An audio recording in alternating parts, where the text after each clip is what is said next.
돈을 버는 다양한 방법, 재테크 기사와 돈 되는 정보로 투자의 기준을 제시해주는 재테크 노하우 머니쇼 시작합니다. 지난주 뉴욕 증시가 하락으로 마감했죠. 네, 그렇습니다.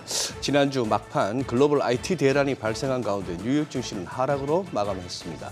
주간 단위로 놓고 보면 중소형주의 매수세가 몰리는 순환매 현상이 나타나면서 다우지수와 러셀 2000 지수는 올랐고 기술주 비중이 높은 S&P 500과 나스닥은 고전을 면치 못했습니다. 이번 주엔 더 큰 변수가 생겼습니다. 현지 시간 21일 바이든 대통령이 민주당 대선 후보에서 전격 사퇴하면서 정치적 불확실성이 커진 상황입니다. 또 이번 주엔 굵직한 기업들의 실적 발표도 예정되어 있는 가운데 이 정치적 불확실성을 뚫고 또 기술주 매수가 다시 살아날 수 있을지 한번 투자자분들 모두 안전벨트 붙들어 매시고 한번 시장 흐름 살펴보셔야 되겠습니다. 지난주 우리 증시 역시 약세를 보였는데요. 네, 맞습니다. 국내 증시 역시 미 대선을 둘러싼 정치적 불확실성에 코스피는 2,800선이 무너졌습니다. 본격 실적 시즌과 바이든 대통령의 후보 사퇴 소식까지 겹친 가운데 과연 오늘은 어떤 흐름을 나타내는지 증시타임에서 확인해 보겠습니다. 집값 선행 지표인 부동산 경매 시장에서도 옥석 가리기가 심화되고 있습니다. 향후 미래 가치가 높을 것으로 판단되는 물건은 비싼 금액에도 새 주인을 찾는 반면에 일부 물건은 가격이 반값으로 떨어져도 연일 유찰을 거듭한다고 합니다. 네. 비싸도 꼭 낙찰받아야 할 매물과 또 저렴해도 반드시 피해야 할 매물을 가르는 한 끗 차이 무엇인지 궁금하실 텐데요. 경매 시장 동향과 함께 매물 선별 전략까지 하우머니에서 자세히 살펴보겠습니다. 네, 지금 보고 계신 머니쇼 유튜브에서도 라이브로 시청 가능하니까요. 많은 시청 부탁드립니다. 그럼 먼저 빠르게 돌아가는 글로벌 증시 상황부터 정리해 볼까요? 도지은 아나운서 소식 전해주시죠. 굿모닝 마켓입니다. 보기만 해도 가슴이 철렁 내려앉는 화면이 있습니다. 바로 이것인데요. 세계 곳곳에서 이 블루스크린 오류가 동시다발적으로 터져 나오면서 기술주가 안 그래도 흔들렸는데 여기에 바이든 대통령의 후보 사퇴 소식까지 폭풍의 눈으로 걸어 들어가는 뉴욕 증시 상황입니다. 우선 주간 기준으로 정리해보면 S&P 500은 1.97% 하락하면서 4월 중순 이후 가장 나쁜 한 주를 보냈습니다. 나스닥 지수도 한 주간 무려 3% 넘게 하락하면서 4월 이후 낙폭이 가장 컸고 6주 연속 상승 행진을 멈췄습니다. 반면 소형주 중심의 러셀 2000 지수는 2%가량 상승을 해줬는데요. 빅테크 기술주에서 상반기 수익을 거둔 투자자들이 금리 인하 수혜주로 옮겨 타고 있다는 분석이 어느 정도 맞아 떨어지고 있다는 뜻으로 보입니다. 지난주 금요일 뉴욕 증시는 주 마지막 거래일에도 하락세 유지하면서 마감이 됐습니다. 다우지수는 0.93%, 그리고 S&P 500은 0.71%, 나스닥은 0.81%, 3대 지수 모두 하락으로 마감이 됐습니다. 하락에 따른 반발 매수세가 유입되면서 초반에는 보합권 혼조세로 출발을 했습니다. 하지만 크라우드 스트라이크 사태로 서버 산업에 대한 불안감이 확대되면서 관련 기업과 반도체 업종 하락하면서 지수 하락폭 키웠습니다. 간단하게 정리하면 마이크로소프트의 클라우드 보안 서비스를 제공하고 있는 크라우드 스트라이크가 배포한 업데이트 패치가 문제였는데요. 기존 운영체제와 충돌을 하면서 이를 사용하는 서버와 컴퓨터에 장애가 발생했고 이게 전 세계 IT 대란으로 번졌습니다. 전 세계 곳곳에서 항공기 운항이 취소되고 방송, 통신, 금융 서비스 등이 차질을 빚는 등 피해가 속출했습니다. 당연히 나스닥에 상장되어 있는 크라우드 스트라이크 홀딩스 11% 넘게 하락한 거 확인이 가능하고요. 이 여파로 마이크로소프트도 0.74% 떨어졌습니다. 테슬라도 이 여파로 일부 공정이 중단됐다가 복구됐다는 소식에 4%대 하락세 이어갔고요. 반대로 크라우드 스트라이크 홀딩스의 경쟁사는 센티넬 윈과 팔로알토 네트워크스 각각 7%와 2%대 상승 마감했습니다. 이번 사건으로 소프트웨어 독점 문제가 다시 불거지고 있습니다. 파이낸셜 타임즈 등 MS가 세계에 미친 이 문제는 역대 최대 규모의 IT 중단 사태로 기록될 것이라면서 이 사소한 기술적 변경이 어떻게 이렇게 광범위한 혼란과 피해를 일으킬 수 있는지 점검이 필요하다고 지적했습니다. 이번 사건으로 클라우드 서비스 산업에 대한 위험도를 직간접적으로 저희가 느낄 수 있었는데요. 너무 특정 기업에게 집중되어 있어서 이 같은 문제가 또 발생한다면 사업의 근간이 흔들릴 수도 있다는 점 때문에 IBM 등 서버 관련 기업들 심리가 위축됐습니다. 또 엔비디아 등 반도체 관련 종목들의 차익 실현 움직임도 부추기는 모습이었습니다. 반면 IT 대란 여파로 가상자산이 주목을 받으면서 비트코인 가격은 급등했습니다. 비트코인 한 개당 가격은 67,800선에서 현재 움직임 보이고 있습니다. 한편 결국 바이든 미국 대통령이 재선 도전을 포기했습니다. 카멀라 해리스가 바통을 이어받길 바란다면서 부통령의 후보직 승계를 지지했는데요. 트럼프 후보의 당선 가능성이 여전히 높지만 이번 바이든의 사퇴로 다시금 경쟁 구도로 넘어갔다는 점에서 트럼프 트레이드 결과를 재평가하는 숨고르기 가능성이 높아질 전망입니다. 전문가들은 이번 IT 대란과 또 대선 불확실성 등으로 나스닥 전체에 압박이 가해졌다면서 투자자들이 관망 모드에 있다고 진단했습니다. 월갈 공포 지수로 불리는 빅스 지수도 4월 말 이후 최고치를 기록하고 있습니다. 지금까지 시장을 이어온 종목들에 대해 차익 실현이 진행되고 있는 이 시기에 믿을 건 역시 실적일 텐데요. 기업들의 실적이 계속해서 좋다면 곧 시장이 회복될 것이라는 긍정적인 전망도 있습니다. 지금까지 나온 TSMC나 ASML 그리고 넷플릭스 등 주요 기술주 실적은 모두 좋았습니다. 특히 AI 관련 실적은 예상보다 더 좋을 전망인데요. 애널리스트들은 현재 S&P 500의 전년 동기 대비 총수익 증가율이 11.1%로 7월 1일 기준 예상치인 10%보다 개선될 것으로 보고 있습니다. 이번 주에는 특히 테슬라나 알파벳, IBM, 제너럴모터스, 또 포드를 비롯한 여러 기업들의 실적 발표 예정이 되어 있습니다. 2분기 기업들의 실적 발표로 시장에 관심이 이동을 하면 변동성은 점점 가라앉을 것으로 기대되고 있습니다. 과연 실적이 기술주와 반도체 급락세에 브레이크를 걸어줄 수 있을지, 투자자들이 기술주 말고 우량주를 매수하는 흐름 이어갈지 살펴보시면 좋겠습니다. 굿모닝 마켓이었습니다.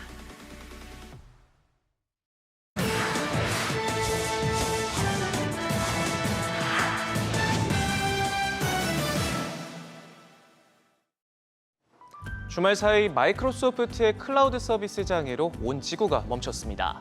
전 세계 곳곳에서 항공기 운항이 중단되고 방송과 통신, 금융 등 인프라가 동시다발적으로 마비되는 글로벌 IT 대란이 빚어졌는데요. 클라우드 스트라이크의 보안 소프트웨어 패치가 윈도우와 충돌을 일으키면서 1%에 해당하는 850만 대의 기기가 먹통이 됐는데 고작 1%였지만 그 파장은 굉장했습니다. 지난 이틀간 8,000편에 가까운 항공편이 취소되고 7만 9천 편이 지연됐는데요. 피해 3일째 규모는 줄었지만 여지는 계속되고 있습니다. 하늘길뿐만 아니라 금융기관부터 병원과 약국, 미디어까지 전 세계 수많은 기관과 기업 단말기 화면이 블루스크린을 띄우고 작동을 멈췄는데요. JP모건, 뱅크 오브 아메리카 등 월가도 시스템이 멈췄었고 뿐만 아니라 응급구조 서비스인 911 신고가 먹통이 되는 등 세계 각국 공공기관과 병원도 직격탄을 맞았습니다. 그런가 하면 일론 머스크는 이 사태로 자동차 공급망에 발작이 일어났다고 경고하기도 했고요. 실제로 프랑스 완성차 업체 르노를 비롯해 인도, 일본 합작사 마루티 스즈키의 생산 라인이 멈춰서기도 했습니다. 전문가들은 이번 IT 대란으로 복구까지 많게는 몇 주가 걸릴 수 있을 것으로 내다보고 있는데요. 전 세계적 피해 규모는 수백억 달러에 달할 것으로 예상되는데 전례 없는 사태에 초연결 사회가 송두리째 흔들릴 수 있다는 우려도 제기되고 있습니다. 워런 버핏이 이끄는 버크셔 해서웨이가 월가 대표은행 뱅크 오브 아메리카 지분을 대거 정리했습니다. 버크셔는 공시를 통해 최근 수차례에 걸쳐 약 3,390만 주, 우리 돈 2조 원어치를 매각했다고 밝혔는데요. 다만 그럼에도 여전히 420억 달러, 우리 돈 58조 원어치를 쥐고 있을 만큼 버크셔 포트폴리오에서 큰 비중을 차지하고 있습니다. 버핏은 지난 몇 년간 보유하고 있는 은행주들을 대량 매각했을 때도 뱅크 오브 아메리카만은 좀처럼 팔지 않고 쥐고가 남다른 애정을 보여왔는데요. 그간 버핏이 가장 선호하는 이른바 최애 은행주로 여겨왔기 때문에 대거 지분을 정리한 배경에 관심이 쏠리고 있습니다.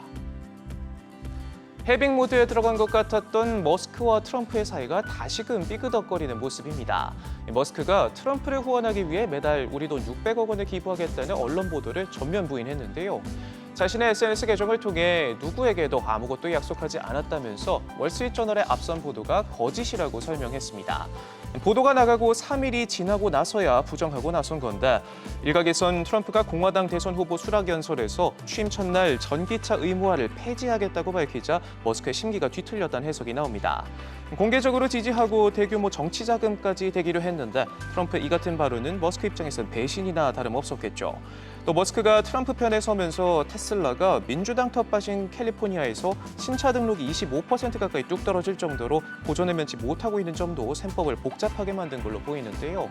이런 가운데 트럼프는 선거 자금 기부에 대해 들은 게 없다면서도 여전히 머스크를 훌륭하고 뛰어나다고 지켜 세웠는데 불편한 이들의 동거가 앞으로 대선 레이스에서 어떤 영향을 미치게 될지 주목해봐야겠습니다.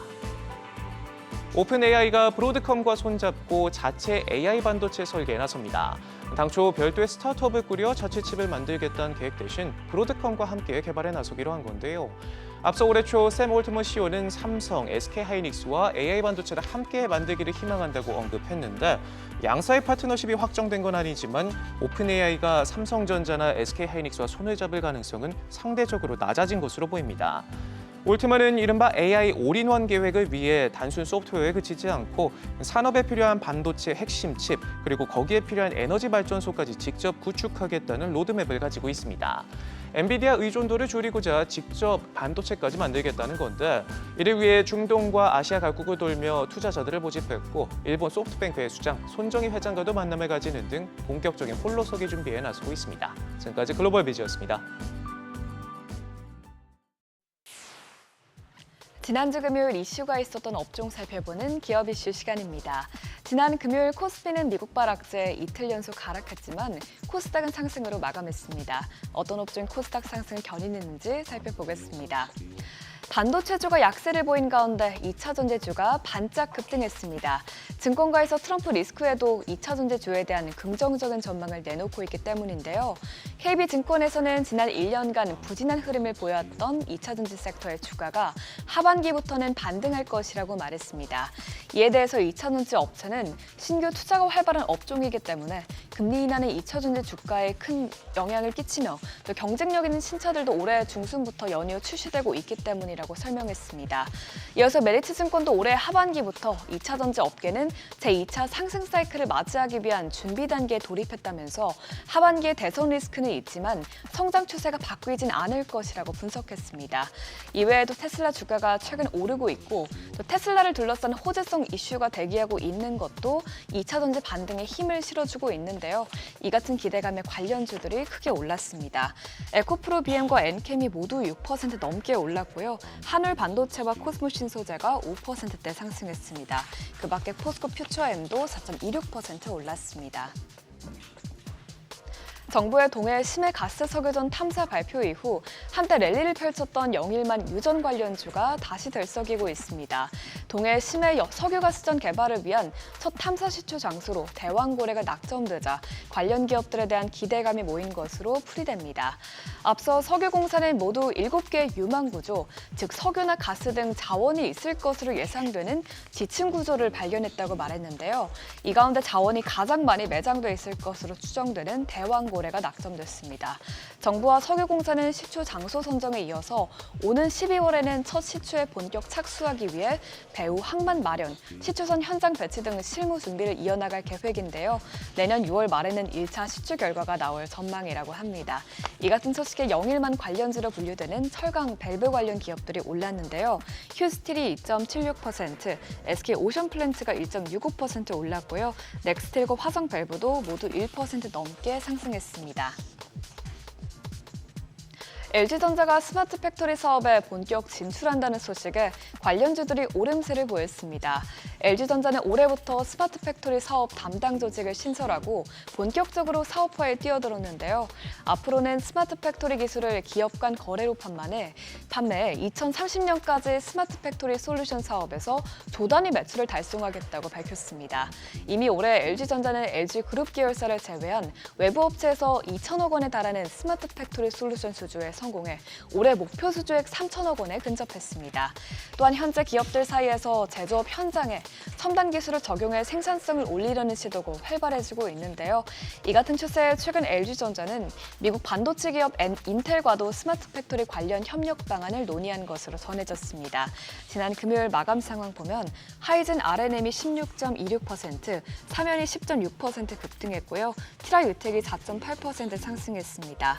이어서 푸른기술이 3.7%, 두산 로보틱스가 2.69% 올랐습니다. K열풍을 주도해온 엔터테인먼트사들이 최근 극심한 업황 부진에 고전하고 있습니다.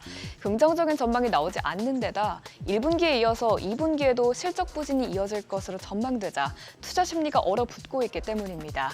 한화투자증권은 SM을 제외한 주요 엔터사의 연간 영업이익 감소가 거의 확실하고 잘 나올 수 있었던 2분기도 비용 문제로 기대치를 하회하면서 기대감이 꺼졌다고 평가했습니다.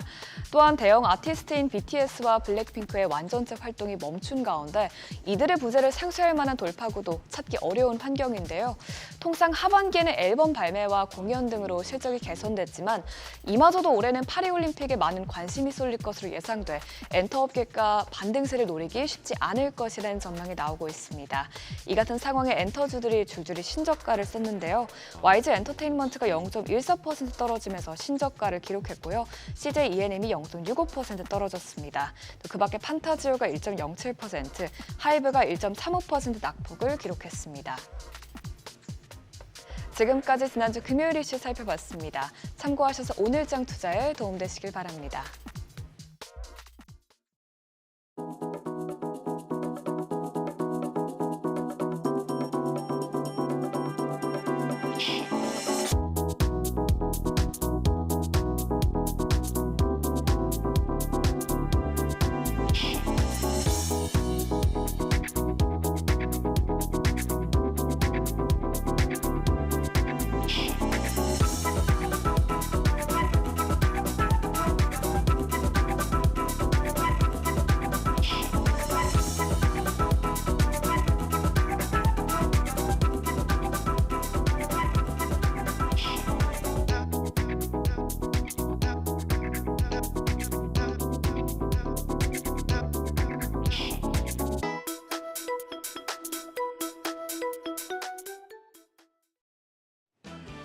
조정이 이어지고 있습니다. 최근 정치 리스크가 커진 미국 쪽 상황이 우리 시장 조정의 빌미가 됐습니다.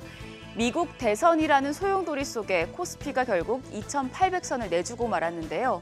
이번 주는 본격적인 2분기 실적 시즌이 시작됩니다. 비온 뒤에 땅이 굳는 것처럼 시장이 소용돌이를 빠져나와 반등할 수 있을지 관심이 모아집니다. 지난주 시장부터 복귀하시죠. 양시장은 엇갈렸습니다. 미증시의 흉흉한 분위기가 국내 증시도 끌어내렸는데요.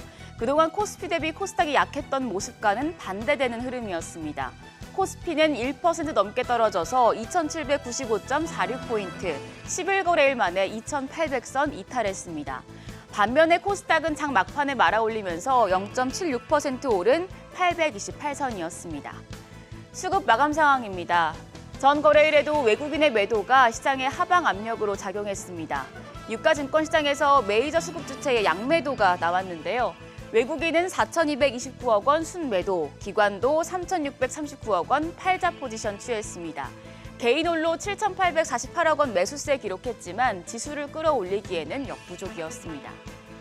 외국인은 코스닥 시장에서도 매도세를 나타냈습니다. 312억 원 순매도, 개인도 225억 원 매도 우위 기록했고요. 기관홀로 650억 원 사자세였습니다. 시가총액 상위 종목 마감가 보시죠. 유가증권 시장 코스피를 2,800까지 이끌었던 반도체 주역들의 부진이 계속되고 있습니다. 삼성전자가 2.88% 급락해서 84,400원, SK하이닉스 1.41% 빠져서 21만 닉스마저 반납했는데요. 3거래일 연속 조정을 받았습니다. 더불어서 삼성바이오로직스와 현대차 약세였고 기아도 3%대 낙폭을 기록했습니다. 반면에 LG에너지솔루션이 3% 넘게 반등했고 KB금융과 포스코홀딩스도 1% 내외의 강세 기록했습니다. 코스닥 시장에서도 2차 전지주 대표주가 같이 올라주면서 지수 상승에 힘을 보탰습니다. 에코프로비엠이 장 막판에 매수세가 몰리면서 6.48% 크게 올랐습니다. 또 에코프로가 2%, 엔캠도 6%대 강세 기록했습니다. 더불어서 헬스케어 섹터 내에서는 알테오젠과 삼천당제약이 3%대 상승세 시현했습니다.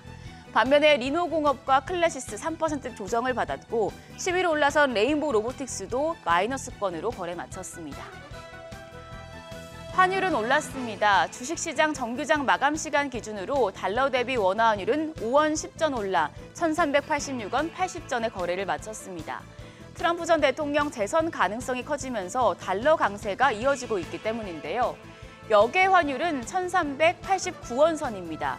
조 바이든 대통령의 대선 불출마 선언으로 정치 지형이 급변하고 있는 만큼 오늘 외환시장 상승 출발할 가능성이 높고 변동성도 크겠습니다. IT 대란 여파의 바이든 대통령의 후보직 사퇴로 시장 외부적인 환경이 굉장히 어지럽습니다. 이럴 때일수록 내실을 다지는 데 집중해야겠죠. 이번 주 시장 본격적인 2분기 실적 발표가 시작됩니다. 양호한 실적이 확인될 경우에 시장 반등에 힘을 실어줄 것으로 전망되는데요.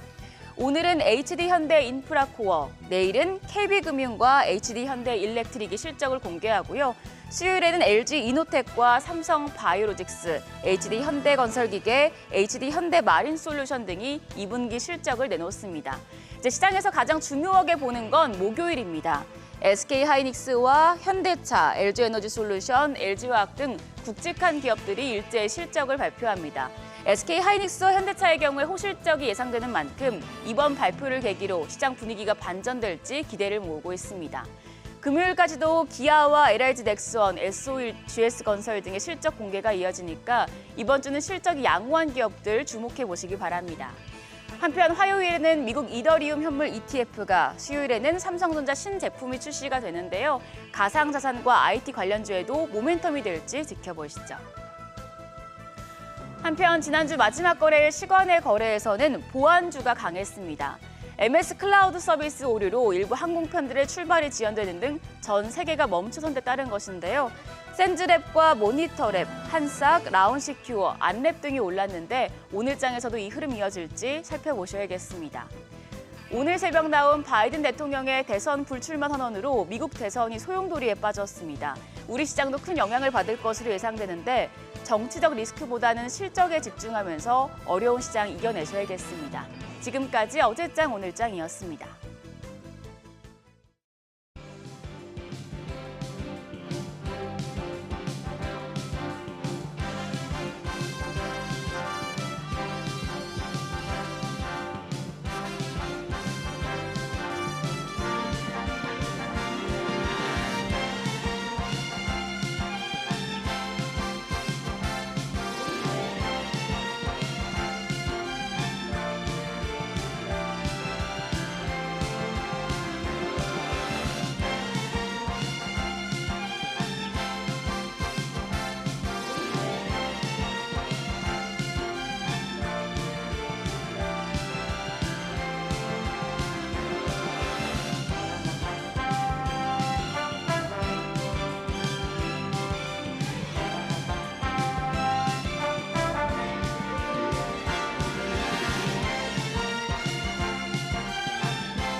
네, 지금 시각 8시 23분 지나갑니다. 지금 보고 계신 머니슈 유튜브에서 라이브로도 시청 가능하니까요. 많은 시청 부탁드립니다. 그리고 더 다양한 국내 주식 정보 원하시는 분들은 카카오톡 채널에서 크존 검색하셔서 친구 추가하시면 다양한 정보 확인해 보실 수 있으니까요. 참고해 보시기 바랍니다. 주말에 정말 많은 일들이 있었죠. 마이크로소프트 클라우드 서비스 먹통으로 뭐 항공기 운항은 물론이고 금융 서비스 방송까지도 그야말로 IT 대란이었고 또 여기에다가 예. 바이든 대통령의 후보 사퇴 소식까지 오늘 참 궁금해지네요. 많이 네. 그렇습니다. 진짜 살펴볼 게 너무 많네요. 네, 저 IT 대란은 좀 섬찟하죠. 그렇죠. 뭔가 한쪽으로만 쏠려 있다는 얘기는 예, 거기가 잘못되면은 전 세계가 잘못된다는 얘기니까. 뭔가 과거 영화에서나 나올 법한 그런 상황이 지금 연출이 된 거잖아요. 연출이 된 예. 것 같죠. 그리고 또 하나 확인됐습니다. 정치인의 말은 절대 믿으면 안 된다. 바이든 대통령 불과 후보 몇 사퇴. 시간 전까지만 해도 뭐 사퇴 안 한다. 다음 주에 유세 재개한다. 이랬던 뉴스가 네네. 나오나 했더니만 아마 우리 SBS 비즈 모닝벨도 그랬지만 대부분의 저 경제 채널의 아침 방송, 새벽 방송은 죄다 원고 갈아엎느라고 바빴을 겁니다.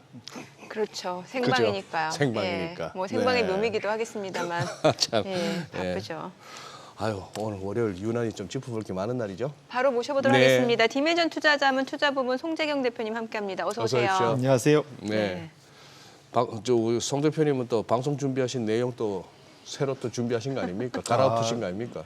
뭐 어차피 큰 차이는 없을 것 큰 같아요. 차이는 없을 것 혹시 같다. 어느 정도 예상을 하셨어요? 바이든 대통령 후보 사퇴를 할 거다라는 얘기에 대해서. 아니, 전 특별히 예상은 못했는데 문제는 전 특별한 경우가 아니면 지금 상황에서는 트럼프가 될 확률이 좀 더 높지 않을까 뭐 개인적으로 그렇게 생각을 하고 있고요. 뭐 말씀 주신 대로 지금 상황에서 이제 그러니까 저도 이제 정치 전문가는 아니라서 네. 그냥 저희가 지금 여기 관심을 갖는 거는 트럼프 트레이드나 또 내지는 이것이 경제에 어떤 영향을 미치느냐 뭐 이런 이슈 때문에 쳐다보고 있는 건데 정치 전문가들의 의견을 그냥 제가 전달드리면 그러니까 이렇다고 그러더라고요. 그러니까 미국의 민주당은 조직력으로 그 선거를 하는 데고 지금 공화당은 일종의 트럼프 개인기로 네, 그러니까 이게 조직력 대 예, 개인기 둘이 예. 이제 맞붙고 있는데 워낙 트럼프의 개인기가 이런 표현이 좀 센 거지 않습니까? 그렇죠. 예, 그런 측면에서 또 거기에다 더군다나 지금 부통령 카멜라 해리스의 인기가 없는 것 같더라고요 보니까. 그러니까 결국은 그래서 말씀드리는 게 그러니까 트럼프의 인기냐 아니면 민주당의 조직력이냐 이것이 이제 승패를 가를 텐데 그러니까 원사이드한 게임은 없는 것 같습니다. 네, 어쨌거나 현재 상황으로는 트럼프가 최근 들어서 약간 확률이 떨어지긴 했지만 트럼프 우세가 당분간은 지속되면서 트럼프 트레이드가 어느 정도는 지속적으로 좀 힘을 받을 가능성은 여전히 남아있다 이렇게 말씀드립니다. 제 기억에는 뭐 한 7월 8일쯤이었나 7월 7일쯤이었나 7월 초에 ABC 방송하고 인터뷰할 때 이리 뭐 저기 당 안팎에서 사퇴 압력이 높은데 어떻게 생각하시냐 했더니만 그때 바이든 대통령의 발언이 뉴스에서 헤드라인을 장식했지 않습니까? 주님이 그만두라면 그만두겠다. 그랬던 사람이 그러고 나서 얘기인데요. 예, 그러고 나서 딱 했던 말이 건강상 뭔가 문제가 된다라는 얘기를 듣게 되면은 내가 사퇴를 고려할 수도 있다 하고 나서 하루도 안 지나서 코로나 걸리셨어요 우리 대통령님 이러더라고요 백악관에서 뭐 그렇게 됐으니 거기다가 뭐 오바마, 빌 클린턴, 낸시 펠로시까지 나서서 그렇게 했으면은 대주주들이 그러는데 바지 사장 아니 저기 그러면 뭐 물러나야 되는 건 당연한데 네, 어떻게 보면 정해진 수순 아니었나 싶기도 하고요. 그런 것 같습니다. 근데 말씀하신 대로 그 조직력이라는 게 무슨 조직력인지 모르겠습니다. 저도 듣기로는 역대 부통령 중에 가장 인기 없고 도대체 뭘 했는지를 모르겠다가 카말라 해리스에 대한 평가인데 미국 현지에서도 네, 네. 저 카드로 진짜 그 개인기 특출한 트럼프를 상대로 뭘 믿고 저렇게 하는지. 그러니까 이게 현실적인 대안, 전에 아마 제가 여기서 네. 말씀드렸었던 것 같은데 미국의 현실 상황상 바이든이 지금 모아놓은 1억 달러의 네. 정치 자금을 네. 그대로 받아 쓸 수 있는 거는 그 얘기. 법적으로 카멜라 해리스밖에 네. 없다.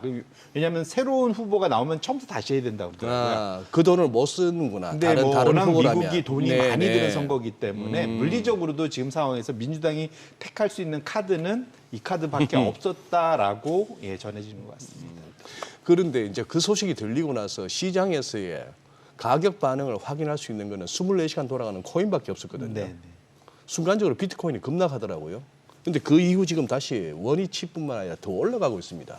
시장도 이거 지금 헷갈리는 것 같아요. 어떻게 반응해야 될지를. 그래서 결국은 이번 주 아까 말씀 주신 네. 대로 이번 주 다음 주를 좀 지켜보셔야 될 것 같아요. 지금 그러니까 비트코인 같은 경우는 말씀 주신 대로 트럼프 최대 수요의 자산으로 지금까지는 알려져 있는 거지 않습니까? 네. 그런데 왜냐하면 그쪽에다가 지금 소위 이제 비트코인 관계자들, 사업가들이 엄청난 기부를 하고 있는 걸로 알려져 있지 않습니까? 네. 그래서 그렇기 때문에 많은 이제 소위 그 규제를 완화해 줄 걸. 심지어는 그 비트코인 관계자들은 SEC 우리로 따지면 그 소위 증권 감독원 거기를 그냥 없애달라고까지 얘기를 하는 정도 지경이긴 하기 때문에 그렇긴 한데 어쨌거나 지금 비트코인은 워낙 변동성이 심해서 그걸로 예단하기는 좀 이럴 것 같고요. 지금 상황에서는 말씀 주신 대로 이번 주부터는 금리 봐야 될 것 같고 네. 그다음에 환율 봐야 될 것 같고요. 그다음에 이번 주하고 다음 주가 미국 그 S&P 500의 이번 주 31%, 다음 주 31%,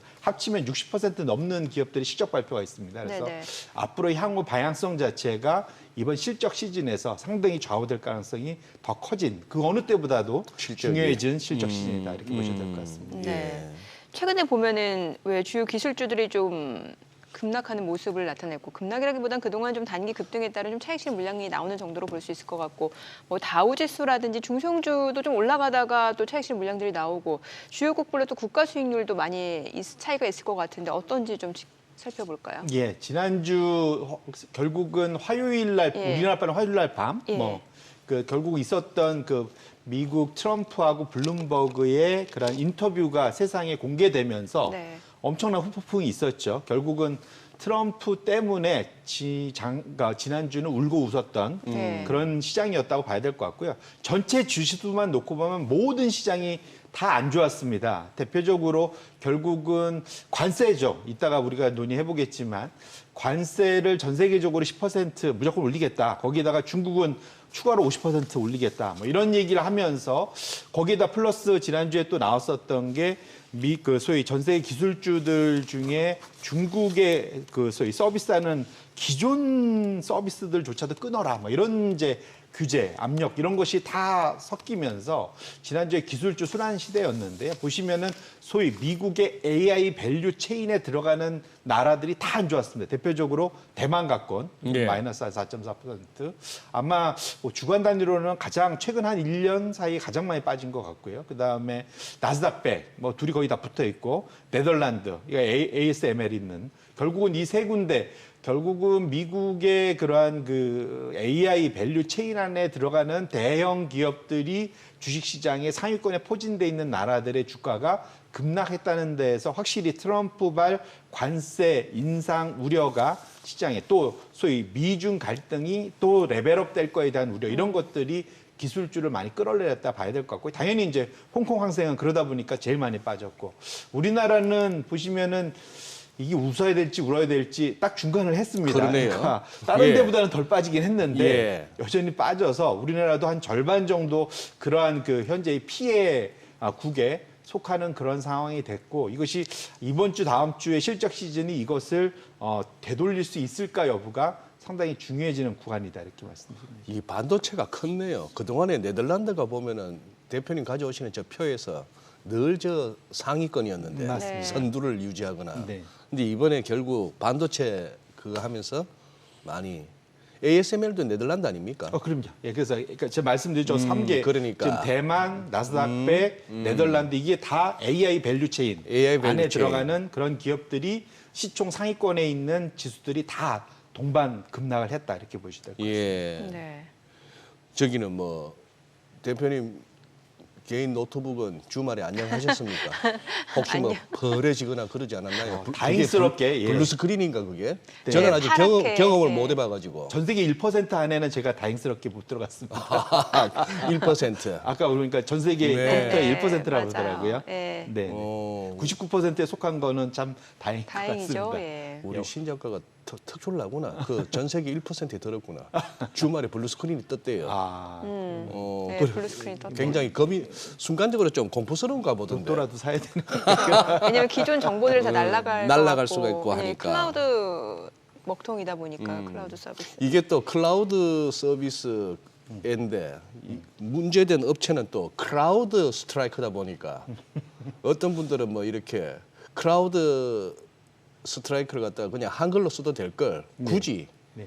클라우드 구름이라는 그 클라우드 스트라이크라고까지 쓰면서 막 이렇게 잘난 척하는 걸 제가 몇 군데서 봤는데 네. 잘 모를 때는 그냥 이렇게 대충 네. 중간이라도 가는 게 좋을 것 같다는 생각이 듭니다. 네. 저 보니까 크라우드네요. 그런데 이거 어떻게 대표님 보시기에 그 여파는 뭐 그렇게 크진 않을까요? 좀 뭐 저 개인에서 이렇지만 저 대안이 없지 않습니까? 지금 대안이 당장 뭐 없다. 바꿀 수 있는 그러니까 지금 어쨌든 고쳐서 써야 되는 상황으로 네. 저는 이해를 하고 있고 네. 아마 바꿔도 상당히 오랜 기간 서서히 바꿔야 될 텐데 예. 뭐 그런 상황일 것 같고 그다음에 지금 상당히 많은 방향이 클라우드로 넘어가 있잖아요. 네, 그렇죠. 네. 예, 네. 지금 로컬로 이렇게 스탠얼론으로 쓰는 컴퓨터는 거의 없는 걸로 그렇죠. 이제 이해를 하고 있어서 하마터면 우리 스마트폰도 그렇게 돼 다 있지 그렇죠. 않습니까? 예. 네. 그러다 보니까 클라우드 서비스에 연동이 돼 있기 때문에 이게 갑자기 여기서 다 끊고 가는 건 어려울 거고 이걸 어떻게 고쳐 쓰느냐의 이슈일 텐데 그때 아까 모두의 코멘트 해주신 대로 이게 전 세계적으로 이게 거의 이제 독점 수준에 가 있는 그러니까요. 네. 이런 것들이 결국은 이게 마치 우리 주식시장에도 지금 쏠림 현상에 대한 해소냐 아니면 이것에 대한 이제 후폭풍이냐 이제 이런 것이 지금 논의되고 있듯이 예. 이것이 결국은 얼마나 이제 소위 이제 잘 연착륙해서 정리가 되느냐 이슈로 귀결이 될 것 같습니다. 근데 아마 저 개인적으로 생각으로도 단기간에 저것이 갑자기 이렇다고 다 모든 걸 끊고 확 모든 걸 바꾼다? 그거는 제가 이해하는 바로는 어렵지 않은가 이렇게 이해하고 있습니다. 산업계 입장에서야 뭐 독점으로 이미 이제 마이크로소프트나 뭐 아마존 이런 쪽 중심에 생태계가 구축되어 있으니까 진입 장벽도 높아 있겠고 네. 뭐 굳이 경제적 논리로 따지면 그게 훨씬 싸다, 네. 싸게 먹힌다는 거는 있습니다만 우리 흔히 하는 말로 데이터 백업이 한 군데만 딱 해놓고 USB 하나만 여기다 해놓고 이거 분실하거나 망가져 보세요. 대책 없지 않습니까? 맞습니다. 근데 저거는 뭔가 좀 세계적으로 좀 대책을 강구해야 되는 거 아닐까요? 비용 차원을 넘어서.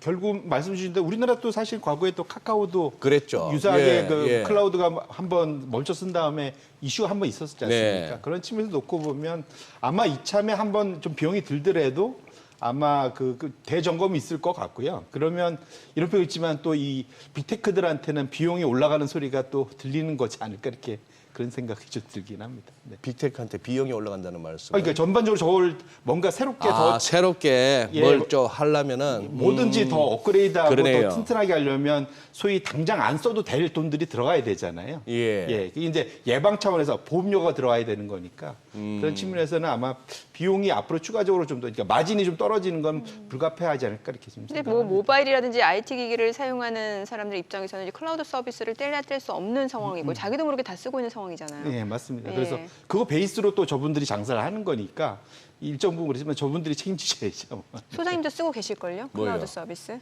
쓰고 있죠. 예, 그러니까요. 예, 예. 그러니까. 뗄래야 뗄 수 없는 상황이고. 음. 전 트럼프 전 대통령이 이제 지금 당선 가능성이 높아진 것과 관련해서 투자자 입장에서 좀 여쭤보고 싶은 거는 이제 뭐 트럼프 트레이드라는 말도 나오곤 있습니다만 이거 이제 주식 시장에 한해서 얘기를 하는 거고 자산별로 놓고 봤을 때는 뭐 지금 가상자산 같은 경우 이제 비트코인이 다시 올라가고 있고 그런데 저는 약간 이해가 안 되는 게 사실 가상자산은 조금 위험자산으로 인식이 되고 있단 말이죠. 물론 이제 뭐 트럼프 전 대통령이 가상자산에 대해서 조금 더 이제 좀 긍정적인 뷰를 갖고는 있긴 합니다만 이 위험자산 회피 현상이 이어지고 있다. 그래서 채권 금리가 떨어진다. 이건 어떻게 이해를 해야 되는 거예요? 예, 그러니까 지금 원래 지금 이 상황이 되면 주식시장이 보통 이렇게 급락을 하면 예. 통상적으로는 이게 이제 위험 회피 심리가 커진 거잖아요. 주식이 빠진. 아, 주식 시장. 예, 주식이 아파서 빠진 대로. 그동안 그러면 상승했던 섹터들이 빠지니까. 예, 전반적으로는 그러니까 주식이 빠지면 예. 보통 그다음에 그러면 안전자산으로 여기는 게 이제 미국 국채라든지 그렇죠. 예. 뭐 전 세계 각 나라의 국채가 안전자산에 가깝지 않습니까? 네. 그러면 그 채권 가격이 올란다는 건 금리가 빠지는 그렇죠. 게 이제 일반적인 현상인데 지난주도 정확히 제가 아마 지난주에 나와서 금리가 모든 걸 갈랐다 근데 말씀드렸는데 저는 이제 궁금한 게 왜 트럼프 전 대통령이 당선이 되면 예. 왜 위험자산 회피 현상이 강해지냐라는 이 연결고리요. 그 위험자산 회피 현상이 미국에서는 적어도 그렇게까지 강하지는 않았다. 그러니까 예. 이게 뭐냐면 금리가 올라갔잖아요, 지금. 예. 그러니까 유일하게 제가 드리고 싶은 말씀은 이게 이제 비트코인, 그러니까 그렇게 따지면 사실은 지금 말씀드린 위험자산 회피라는 게 금 가격도 생각보다 지난주에는 강했어요, 사실은. 네. 미국 금리가 보통 올라가면 미국 금은 빠져야 되는데 네, 예. 지금 저기 보시면 미국만 유일하게 당사자인 미국만 금리 올라가고 나머지 국가들은 주요 국가들은 금리가 떨어졌습니다. 예. 근데 이게 이제 왜 그러느냐를 보면은 예. 이게 트럼프가 들어오면 트럼프 하겠다는 가장 큰 목표 그 정책을 이렇게 가만 들여다보면 감세하고 감세. 네. 두 번째로는 감세하는 대신에 돈은 많이 쓰겠다는 거거든요. 예, 그렇죠. 그러면 재정 적자가 확대되죠. 지금도 예. 큰데 제가 아마 지난주가 지난주 와서 지금 6개월 만에 미국의 재정 적자가 5%에서 지금 7% 가까이 올라갔다 네. 말씀을 드렸는데 여기에 트럼프가 들어오면 더 늘어날 거라고 그렇죠. 지금 걱정되는 거거든요. 그러다 보니까 미국 국채 발행이 급격하게 증가할 수밖에 네. 없겠다. 이런 우려 때문에 금리가 올라갔다 보셔야 될 것 그러니까 이건 같고요. 공급 수요 측면에서 그런 거죠. 맞습니다. 예. 그러니까 결국은 이것이 우리가 작년 하반기에 봤었던 7월부터 10월까지 봤었던 채권 자경단이 다시 부활할 수 있겠다라는 우려가 트럼프 시대에 나타나고 있다. 그런 측면에서 놓고 보면 사실은 지난주에 사실은 전 세계의 금리는 미국이 이끄는데 네. 지금 미국을 제한 나머지 나라는 금리가 어쨌든 조금이라도 내려갔고 미국만 올라갔다는 거는 제 개인적으로 봐서는 상당히 의미 있는 변화다. 이게 채권 투자자들 입장에서는 매우 머리가 좀 복잡해지는 상황인 것만은 분명하다 이렇게 말씀드립니다. 지금 우리 송 대표님이 정의하시는 아니면 이렇게 인식하시는 트럼프 트레이드는 어떻게 요약됩니까? 주식, 채권, 외환, 원자재 뭐 이렇게 하면 나눈다면은. 결국은 트럼프가 말했던 인터뷰화에서 아이디어를 네, 얻을 네. 수 있을 것 같은데요. 지난주 사실은 업종으로 놓고 보면은 확실하게 드러났던 게 트럼프가 뭔 얘기를 했냐면 인터뷰 때 제가 가장 인상 깊게 봤던 것들은 뭐였냐면 첫 번째로 인플레이션에 대한 해법을 상당히 특이하게 해놨다는 겁니다. 그러니까 뭐든지 인플레이션, 고물가를 병이라고 인식한다면 네. 의사들이 진단을 제대로, 병의 원인을 제대로 진단하고 예. 거기에 맞는 처방을 제대로 내야만 소위 이제 이상한 일 없이 잘 치료가 될 거잖아요. 그렇죠. 근데 인플레이션이 왜 생겼냐에 대해서 트럼프가 블룸버그와 인터뷰 내에서 얘기했던 것이 네. 그러니까 일반적인 주류 경제학자들이나 시장 사람들이 전혀 동의하기 어려운 얘기들을 많이 꺼냈었습니다. 대표적으로 왜 그랬냐? 인플레이션 왜 일어났냐? 유가가 많이 올라서 그렇다. 그다음에 우리 미국 내에 우리 땅바닥에 깔고 있는 금이 있는데 이걸 액체 골드라고 표현하더라고요. 보니까 리퀴드 골드라고. 그러니까 액체 금이 있는데 이걸 열심히 캐내서 에너지 가격을 떨구면 자연스럽게 인플레이션이 잡히는데 그거를 내가 허가해놨던 거를 바이든이 막아서 안 된 거다. 이렇게 얘기를 하고 있거든요. 이게 이제 알래스카 개발을 막았던 것에 대한 이제 비판을 하는 건데 이걸 첫 번째 결국은 에너지 가격만 잡으면 인플레이션 잡힌다. 이 얘기를 내내 했고요. 이제 이것이 자기가 당선되면은 그 개발을 열심히 하게끔 해주려고 한다. 이렇게 이해를 할 수 있을 것 같고요. 두 번째가 뭐였냐면 그 다음에 이민 정책이었습니다. 네, 예. 이게 이민이 불법적으로 많아져서 그래서 지금 문제가 있다. 인플레이션이 많아진 거다. 그분들이 와서 뭐 집도 사고 뭐 이것저것 많이 해갖고 그렇기 때문에 이것을 억제해야만 또 인플레이션 잡을 수 있다.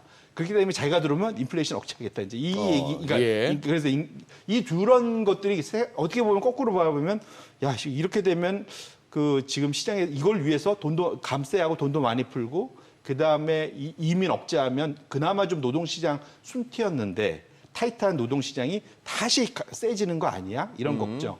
결국은 역으로 트럼프가 들어와서 하는 정책이 인플레이션을 키우는 재정 적자도 키우고 인플레이션도 키우는 역작용이 날까 봐 걱정을 하고 있다 보셔야 될 것 같습니다. 근데 어쨌거나 그것이 지난주 그 한 주간의 그 소위 트럼프 트레이드를 놓고 보면 확실히 순위는 보시면 지난주에 유가가 뭐 썩 좋지 않은데 불구하고 에너지가 1등으로 올라왔어요. 그러네요. 그러니까 그것이 결국은 트럼프가 얘기한 거. 석유 시추 미국 내에서 우리가 마음대로 할 수 있겠구나. 그런 거. 예. 그다음에 이제 부동산과 금융인데 전통적으로 지금 이러다 보니까 장단기 금자 역자가 해소되면서 트럼프가 또 금융주의 소위 규제 완화 되게 좋아하거든요. 예. 트럼프 원래 전 임기 때. 그러다 보니까 금융주가 괜찮고 금융회사들의 발목을 가장 많이 잡고 있는 게 부동산, 사업용 부동산인데 거기도 일부 해결될 수 있는 거 아니야? 이제 이러면서 사실은 저 앞에 딴 세 가지 정도가 제가 보기에는 지금 트럼프가 언급한 그런 데에서의 수혜로 시장에서 받아들이고 있다 봐야 될 것 같고요. 반면에 이제 소위 빅테크들은 그 사이에 많이 오르기도 했지만 트럼프가 관세의 최대 피해로 여기는 게 결국은 지금 미국의 대형 수출주인 빅테크들이거든요. 그들은 좀 60% 이상을 다 해외에서 돈을 벌어들이니까. 그러다 보니까 그들의 피해 걱정 때문에 정보기술, 경기소비재, 통신서비스 여기 다 빠졌고요. 유틸리티도 근데 특이하게 빠졌습니다. 많이. 유틸리티 안에서 뭐가 많이 빠졌냐. 전통 유틸리티 종목이 아니라 신재생에 초점 맞춰 있는 기업들이 급락을 했어요. 그러니까 결론적으로는 지난 한 주간 트럼프 트레이드는 확연하게 일어난 것만은 분명하다. 이렇게 말씀드립니다. 최근에 보면은 이런 뭐 에너지, 인프라, 금융 쪽 좀 무차별적인 차익 실현 물량들이 나왔잖아요. 이건 어떻게 봐야 되는 거예요? 뭐 기본적으로 많이 먹었으니까. 정말 이게 차익 실현 이제 욕구가 커지는 시점. 많이 먹었으니까 뭐 이게 첫 번째일 것 같고 두 번째로는 야 이제 확실히 시장에 로테이션이 일어나는 거 아니냐? 우리가 지난주에 제가 와서 이틀밖에 못 봐서 예. 이게 아직은 좀 잘 모르겠다 맞아요. 말씀을 예. 드렸는데 다음 차트를 보시면 그래서 제가 지난주 목요일 이후로 그런 소형주와 대형주, 기술주의 그런 흐름 네. 저기 맨 왼쪽이 이제 수요일, 목요일 그때부터 시작입니다. 이제 확 갈라졌잖아요. 맨 위가 소형주 러셀 2000이고 중간이 대형주 S&P 500이고 기술주 대표인 나스닥 100, 이 아래쪽인데 그 그래프로 보니까 또 한눈에 들어오네요. 예, 결론적으로는 지금 트럼프 트레이드, 그 소위 사이즈 로테이션은 확실하게 좀 이고 있고 그 사이즈 로테이션 안에 업종 로테이션도 같이 있는 겁니다. 규모하고 업종이 같이 나타나고 있어서 확실히 한 주간 동안 대형주 나스닥이 주도해서 빠져서 대형주 같이 하락하고 있고 반면에 소형주도 트럼프 인터뷰 전까지는 괜찮았는데 그러게요. 트럼프 인터뷰 한 나오면 소형주도 좀 빠졌어요. 조정받았습니다. 예. 좀 급한 게 오른 측면도 있었고 두 번째로는 야 이렇게 되면 하반기에 과연 계속 갈 수 있을까라는 걱정 전반적으로 그래서 관망 심리 뭐 이런 것들이 다 오면서 전반적으로 지난주 주 후반에는 다 조정 다 같이 손잡고 조정받았다 이렇게 보셔야 될 것 같습니다. 아까 이제 주식시장 내에서 업종별로 트럼프 트레이드라고 할 만한 특징을 설명해 주셨고 금리 쪽으로 따질 것 같으면 재정적자 우려, 고로 미국채 수익률로 대변되는 시장 금리가 오르는 게 트럼프 트레이드를 반영했다고 보면 되겠겠고. 맞습니다. 네. 달러는요. 트럼프 대통령은 원래 예전부터 약달러를 그렇죠. 원하지 않았습니까? 약달러를 선호하는 걸로 유명했는데. 맞습니다. 그 트럼프의 인터뷰를 제가 그 안에 그 키워드 예. 그러니까 트럼프가 본인 입으로 얘기한 것도 있고 제가도 정의한 게 있는데 그걸 제가 5가지를 요약을 하면 네. 첫 번째는 약달러, 약달러, 두 번째 저금리, 저금리, 세 번째 저세율, 어허. 금리를 낮춘다, 예. 세금을 낮춘다. 예. 네 번째가 리쇼어링, 네. 다 갖고 들어와라. 다 들어와라. 해외에 미국으로. 있는 공장 다 다 미국으로 미국으로 갖고 들어와라. 들어와라. 마지막이 관세 무기화. 아하. 예. 그러네요. 총 5가지로 봐야 될 것 같아요. 그래서 말씀 주신 대로 환율 입장에서는 우리가 지금 제조업이 이번에 코로나 지나고 보니까 엄청 약하다. 그럼 우리 좀 세게 해야 되는데 그럼 리쇼링 공장들도 들어와야 되지만 환율이 약해져야 된다. 지금 네. 강달러로는 우리가 이게 그 물건 해외에 많이 못 판다. 그러다 보니까 예. 지금 제조 부흥에서는 약달러가 꼭 필요하다. 이거는 뭐 트럼프 머릿속에 꽉 박혀 있는 첫 번째 얘기거든요. 그래서 중국과 일본이 환율 가지고 장난친다는 비슷한 얘기를 합니다. 그래서 결론적으로는 이런 것들이 사실은 홍콩 항생이 많이 빠졌던 지난주에 이제 한 이유다 봐야 될 것 같고요. 트럼프는 적어도 약달러를 원한다. 근데 문제는 그게 이제 내 마음대로 되느냐는 또 다른 문제죠. 네. 그래서 어쨌거나 중요한 건 트럼프는 약달러를 원한다 봐야 될 것 같고요. 그다음에 금리도 낮추기를 원합니다. 근데 아이러니하게도 보시면은 오히려 미국 시장에서는 지난주에 금리가 올랐잖아요. 그러니까 재정 적자가 저렇게 나면 금리가 내려가기 쉽지 않을 거다. 그리고 인플레이션 못 잡으면 당연히 금리 올라갈 거다. 이런 걱정들을 시장은 더 하고 있는 게 또 지난주에 나타난 거고 세금 인하하는 거야 뭐 시장에서 나쁘지 않은데 트럼프 때만큼은 안 셀 거예요. 그때는 25%인가에서 21%로 낮췄는데 지금 21%에서 20%로 낮춘다는 거니까 세금 감세 임팩이 그렇게 크진 않을 텐데 어쨌거나 재정 적자가 이만큼 있는데 그래도 또 감세한다니까 이게 재정 적자를 더 키우는 효과가 있어서 그건 걱정이고 가장 큰 문제는 관세에 대한 겁니다. 네. 그래서 트럼프가 뭐라 했냐면 사람들이 관세를 이해를 못해. 내가 과거 공부해봤더니 옛날 대통령 중에 관세를 정말 잘 활용하는 사람이 있어.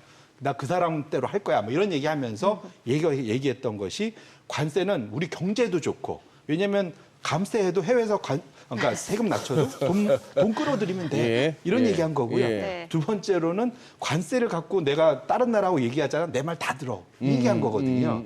그러니까 정말로 이게 일반적으로 우리가 주류 경제학에서 얘기하지 못하는 신선한 아이디어, 굳이 표현하면 이런 아이디어들이 막 튀어나왔기 때문에 시장이 예. 지난주에 엄청 당황했다. 근데 문제는 저분이 앞으로 차기 대통령이 될 확률이 매우 높기 때문에 그렇죠. 저거를 장난처럼 받아들이면 안 되고 심각하게 받아들여야 된다. 그 시장에서는 주가 하락이 나타난 거다. 이렇게 이해하셔야 될 것 같습니다. 지금 말씀 중에 그 어느 대통령입니까? 관세 잘 이름이 이용했다는. 교환돼 1910 몇 년도인가 하여튼 그렇습니다. 1910년. 예, 그때 관세를 엄청 올려갖고 그 소위 보호무역을 했었던 대통령이 그럼 치면 나오거든요. 예.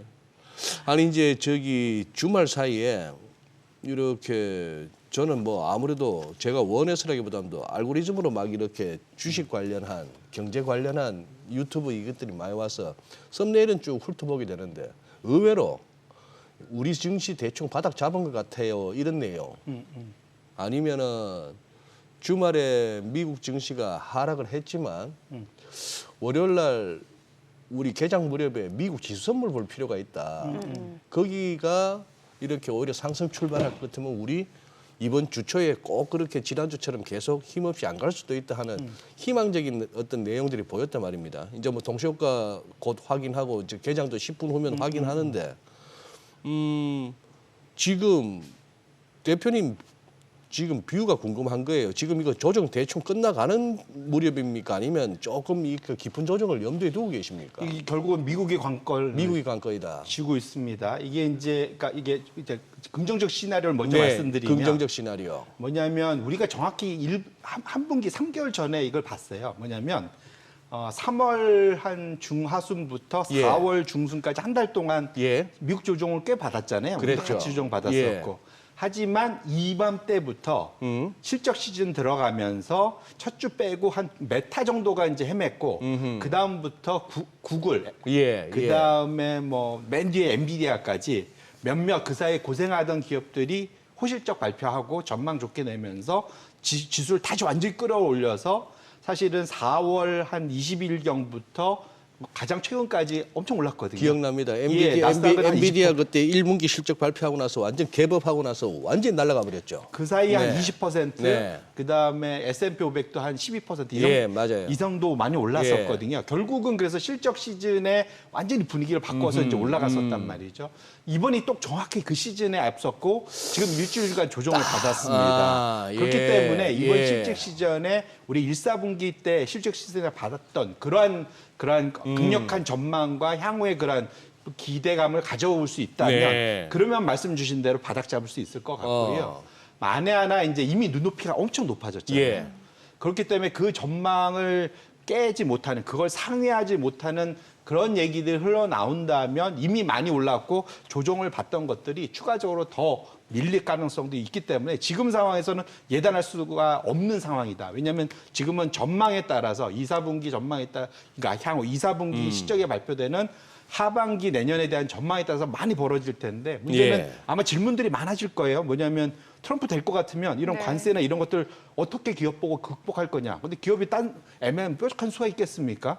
그럼 뭐 추후 봐야 되겠다라 이런 얘기가 밖에 나올 수가 없어서 향후 실적 전망에 대한 크리티컬한 포인트들이 지금 트럼프 입에서 나왔기 때문에 이것에 대한 그러니까 기업들의 대응 노력, 방안 뭐 이런 것들이 어떤 식으로 나오냐도 좀 잘 지켜볼 필요가 있겠다는 예. 말씀드립니다. 네, 지금 시각 8시 53분 향해 갑니다. 오늘 양시장 예상 체결지수부터 확인해 보도록 하겠습니다. 먼저 코스피 예상 체결지수입니다. 오늘 0.3% 하락 예상되고요. 예상 체결지수는 2,785포인트입니다. 코스닥도 오늘 소폭 하락 예상되고 예상 체결지수는 826포인트입니다. 양시장 지금 소폭 내림세 출발이 예상되고 있고요. 시가총액 상위 종목 예상 체결가 보겠습니다. 삼성전자 오늘 0.3% 하락 예상되고요. 호가는 84,100원. SK하이닉스 0.48% 하락 예상되네요. 지금 호가는 20만 8천 원이고 LG에너지솔루션도 0.58% 하락이 예상됩니다. 그리고 삼성바이오로직스는 보합 예상되고요. 삼성전자 우선주 0.4% 내림세가 예상됩니다. 호가는 6만 6천 원으로 집계가 됩니다. 현대차 지금 호가는 보합권 예상이 되고요. 기아가 0.3% 상승 예상됩니다. 예상 체결가 11만 6,700원이고 셀트리온, KB금융 0.5% 각각 하락 출발 예상됩니다. 포스코홀딩스 보합 출발 예상되고요. 호가 37만 500원이죠. 코스닥 시가총액 상위 종목 예상 체결가도 보도록 하겠습니다. 에코프로 BM 오늘 호가에서 약보합 출발 예상됩니다. 이미 지난주 후반에 2거래일 연속 또 반등을 보여줬고 오늘은 좀 보합권이 예상되고 있는 상황이고 알테오젠이 2.7% 약세가 예상됩니다. 호가는 26만 4천 원. 에코프로가 1.9% 하락이 예상됩니다. 호가 98,300원이고 HLB도 1.5% 하락이 예상됩니다. 예상 체결가 82,100원. 3,000당 제약 보합 예상되고 있는 상황이고요. 오늘 리노공업과 HPSP 반도체 관련주들 호가 보도록 하겠습니다. 리노공업은 0.2% 소폭 하락 예상되고 HPSP는 1.9% 약세가 예상됩니다. 이 가운데 엔캠과 셀트리온 제약 보합 예상되고요. 클래시스, 레인보우 로보틱스도 아직까지 호가에서는 큰 움직임이 잡히지 않고 있는 상황입니다. 이제 개장까지 5분여가량 남았는데요. 일단 오늘 국내 증시 투자자들 좀 관망 심리도 반영이 되는 것 같고 경계성 매물 출에도 어느 정도는 가능성을 좀 염두에 둬야 되지 않을까라는 생각이 드네요. 그러네요. 예. 자, 쉽게 반등이 안 나오는구나. 또 뚜껑 열어봐야 되겠습니다만. 그렇죠. 아니 근데 2차 전지 지금 동시효과 분위기로 봐서는 그냥 한 2, 3일 그러고 마는 건가? 조금 더 가도 되지 않나? 2차 전지. 예. 아니 2차 전지 하니까 저 테슬라 좀 여쭤보고 싶은데 이번 주 테슬라 실적 발표도 있고 최근에 그 트럼프와 앨런 머스크의 브로맨스가 약간 뭐가 삐걱삐걱대는 소리가 들려요. 여러 가지 셈법이 있다는 얘기 나오잖아요. 기부 없었던 얘기다, 모르는 얘기다 나오고, 이게 또 트럼프 대통령은 전기차 의무화 이건 아니다. 트럼프 전 대통령도 아무래도 표심을 의식한 거겠죠. 예. 이것도 이거 인터뷰에 있었던 내용이고 이번에 주말 동안 했었던 또 전당대회에서 그 연설에서도 있었지 않습니까? 네네네. 전기차 의무화 폐지하겠다 얘기도 했었고 딱 그 머릿속에 전기차에 대해 상당히 조금 부정적이더라고요. 보니까 심플합니다. 세 가지 얘기했는데 전기차는 비싸고 무겁고 멀리 못 간다. 딱 이렇게 세 가지로 표현을 하더라고요. 이제 그렇기 때문에 지금 전기차의 보조금 자꾸 줘봐야 전기차 업체만 재미 본다. 소비자는 별로 재미 못 본다. 이제 이런 식으로 인터뷰 내용이 있거든요. 거기에 이제 이번에 그 전당대회 때 나와서 연설 때 그 자기 의무화 폐지하겠다 이런 것이 다 엮이다 보니까 아마 말씀 주신 대로 머스크 입장에서는 야 이게 뭐야 뭐 이런 거겠죠. 그렇게 돈 많이 준다 그랬는데 근데 결론적으로는 머스크 입장에서도 당연히 그럴 수밖에 없었다라고 생각을 하고 있고요. 지금 전기차에 대해서 트럼프가 앞에 지금 그 석유를 그렇게까지 중시하는 그렇죠. 얘기를 했는데 동시에 전기차를 중시한다 얘기가 가면은 약간 좀 뭐랄까 다중이가 되는 거지 않습니까? 그러다 보니까 그렇죠. 제가 보기에는 한쪽으로 좀 몰 가능성이 있고 결정적으로 제가 그때도 말씀드렸지만 트럼프가 그전엔 돈이 아쉬워서 좀 많이 그런 얘기를 했는데 지금은 좀 많이 자금이 모였잖아요. 그래서 물론 전당대회 때도 그 머스크는 훌륭한 사람이라고 코멘트 하긴 했지만 어쨌거나 이제는 조금은 이런 표현은 그렇지만 트럼프 입장에서는 덜 아쉬운 상황이지 않을까? 개인적으로 그렇게 생각을 해보고 있습니다. 또 천석군의 걱정이 있고 그런 옛말이 있었습니다만 트럼프도 돈 걱정하는군요. 그렇겠죠. 그렇겠죠. 정치하려면 돈이 많이 들어가니까요. 돈이 많이 들어가니까. 아니 그래서 테슬라 앞으로 주가 향방도 여쭤보고 싶고 국내 증시에서 2차 전지는 어떨까 이 부분 여쭤보고 싶은 거예요. 결론적으로 이제 M7 중에서는 테슬라가 제일 비싸요. 그래요? 퍼로 따졌을 때. 향후 PER이 100배 이렇게 됩니다. 지금 다른데 엔비디아가 제일 비싸 그런데 40배거든요. 50배 이 정도 되거든요. 거기에 더 2배거든요. 테슬라가. 좀 많이 비싸다라는 것이 일단 문제고 기대감. 사실은 로보택시에 대한 기대감이 그렇죠. 되게 컸는데 뒤로 갑자기 또 확 밀었잖아요. 근데 제 개인적으로 봐도 로보택시가 되기가 쉽지가 않다. 이제 중국에서 뭔가 그 시범 서비스를 열심히 하면서 뭔가 다지면 모르겠는데 그건 중국 업체들이 좀 더 효과가 있겠죠. 그래서 결론적으로는 테슬라가 뭔가 사실은 이번에 최대 수혜는 원래 테슬라는 최대 수혜가 될 수 없는데 트럼프 트레이드에 머스크가 최대 수혜였거든요. 그렇죠. 예. 그런데 그런 측면에서는 그런 것들이 조금은 떨어졌다는 거. 그다음에 실적 시즌이 이제 들어오잖아요. 네. 이제 다음 주면 아마 발표가 될 텐데 그런 측면에서는 이번 실적 시즌이 상당히 테슬라 투자자 입장에서는 주주들 입장에서는 조금 험난할 수도 있겠다. 저 개인적으로 그렇게 생각을 하고 이번 주 실적 발표하는. 굿뉴스가 나올 게 별 딱히 없잖아요. 이미 굿뉴스는 미리 밀어놨고 네. 실적 시즌이 예상보다 더 좋게 나오진 어려울 것 같고 그 다음에 지금 지난 한 주간 보면 M7들의 성적표가 이렇게 처참한 건 저도 처음 봤습니다. 저거 매주 이거 와서 제가 업데이트 해드린 건데 네. 차트 한번 열어봐 주시면 6번 차트 열어봐 주시면 S&P 500이 제일 잘했어요. S&P 500이 네. 지금 보시면 마이너스 2% 왼쪽이 제일 잘한 거. 제일 못한 게 엔비디아, 아마존, 메타, 알파벳, 테슬라 뭐 이 순인데 이게 정확히 1년 동안 주가가 제일 많이 올라간 순서대로 제일 많이 빠졌습니다. 시장은 확실히 공평하긴 한데 결론적으로 지금 투자자들이 확실히 많이 먹은 종목들에 대해서는 지난주부터는 확실히 좀 숨 고르기 일종의 약간의 그런 그 이익 회수 뭐 이런 것들이 이전 부분 좀 시장된 거다. 이제 새로운 돈이 들어와서 절로 들어가줘야 될 텐데 그런 결석 시적 전망과 향후 분위기가 좌우할 거다. 그래서 앞으로 2주가 향후의 방향성에 매우 중요한 시즌이 될 것 같습니다. 확실히 덜 오른 애플이 또 덜 빠졌네요. 맞습니다. 빅테크 중에서는. 네. 예, 자 이번 주 굉장히 중요한 한 주가 될 것 같은데 말씀드린 대로 이번 주 주요 빅테크들 실적 발표가 있고요. 또 미국 2분기 GDP 성장률 속보치 발표도 있습니다. PC 발표까지 있기 때문에 이 부분 챙겨 보셔야 될 것 같습니다. 국내 증시로 확인해 보죠. 개장합니다.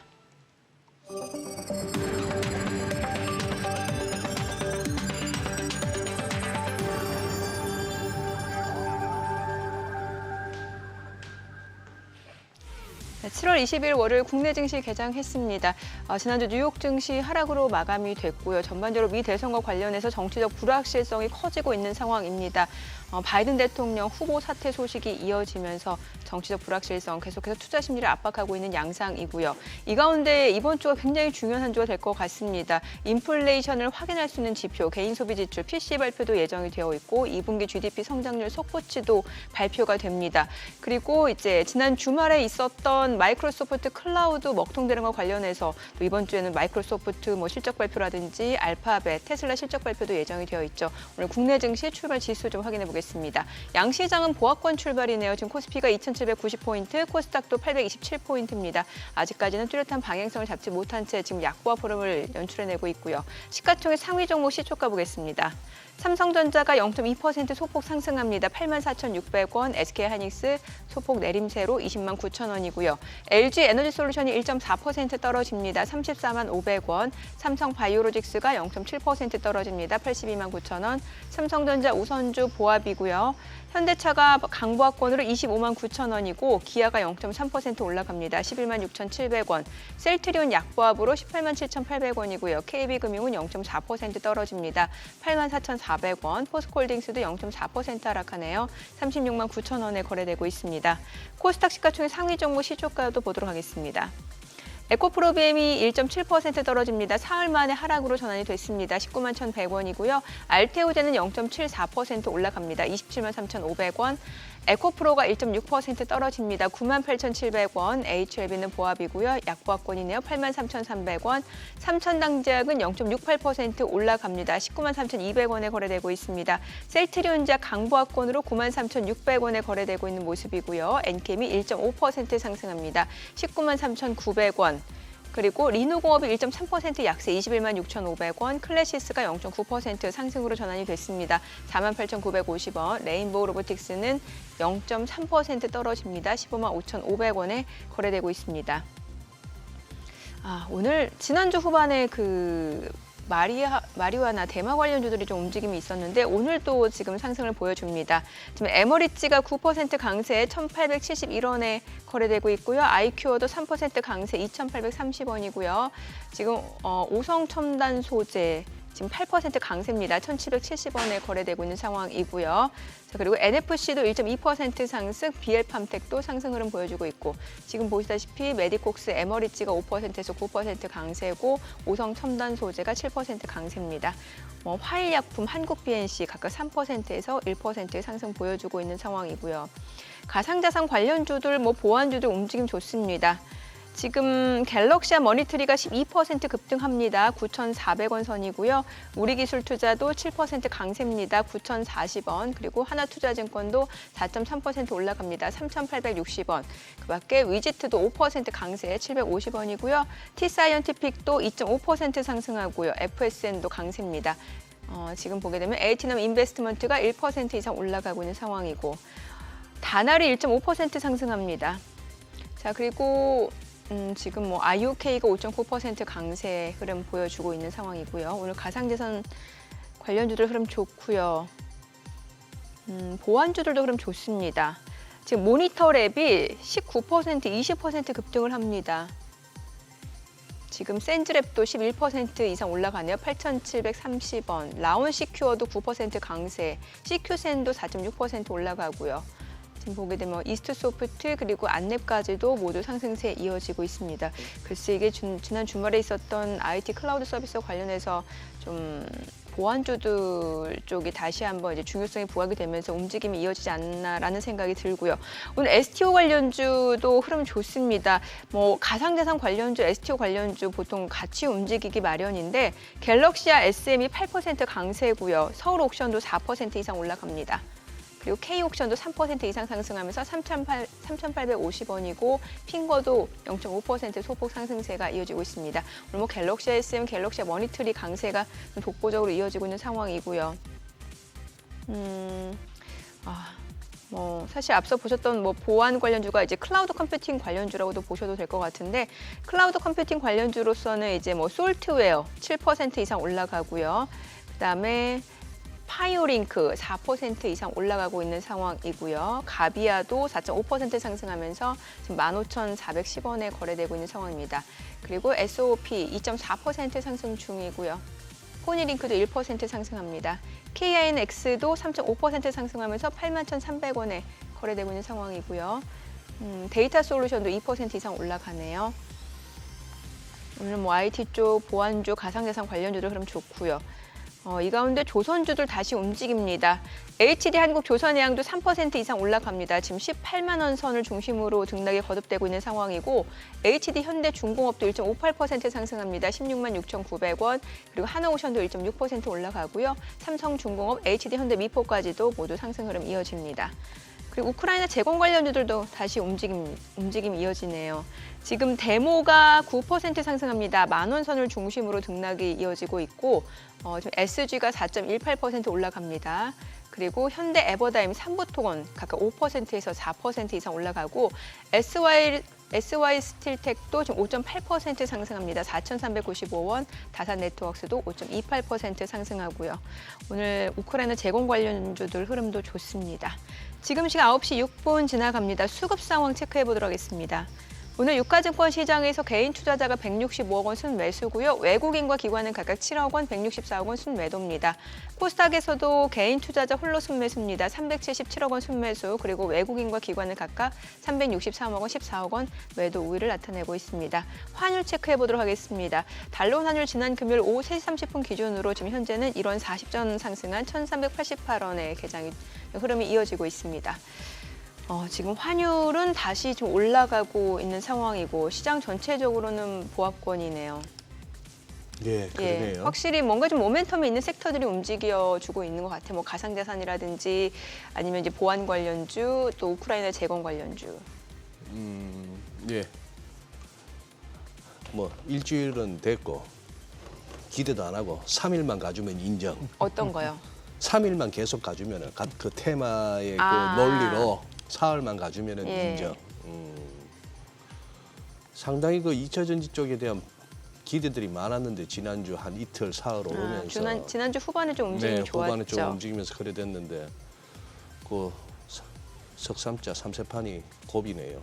그래 지금은 이렇게까지 외국인하고 기관이 안 도와주면은 수급 측면에서 개인의 힘만 갖고는 이게 뭐 추세적인 상승으로 돌려서기는 만만치가 않겠다 싶은 생각이 드는데 왔다 갔다 합니다 지금. 네.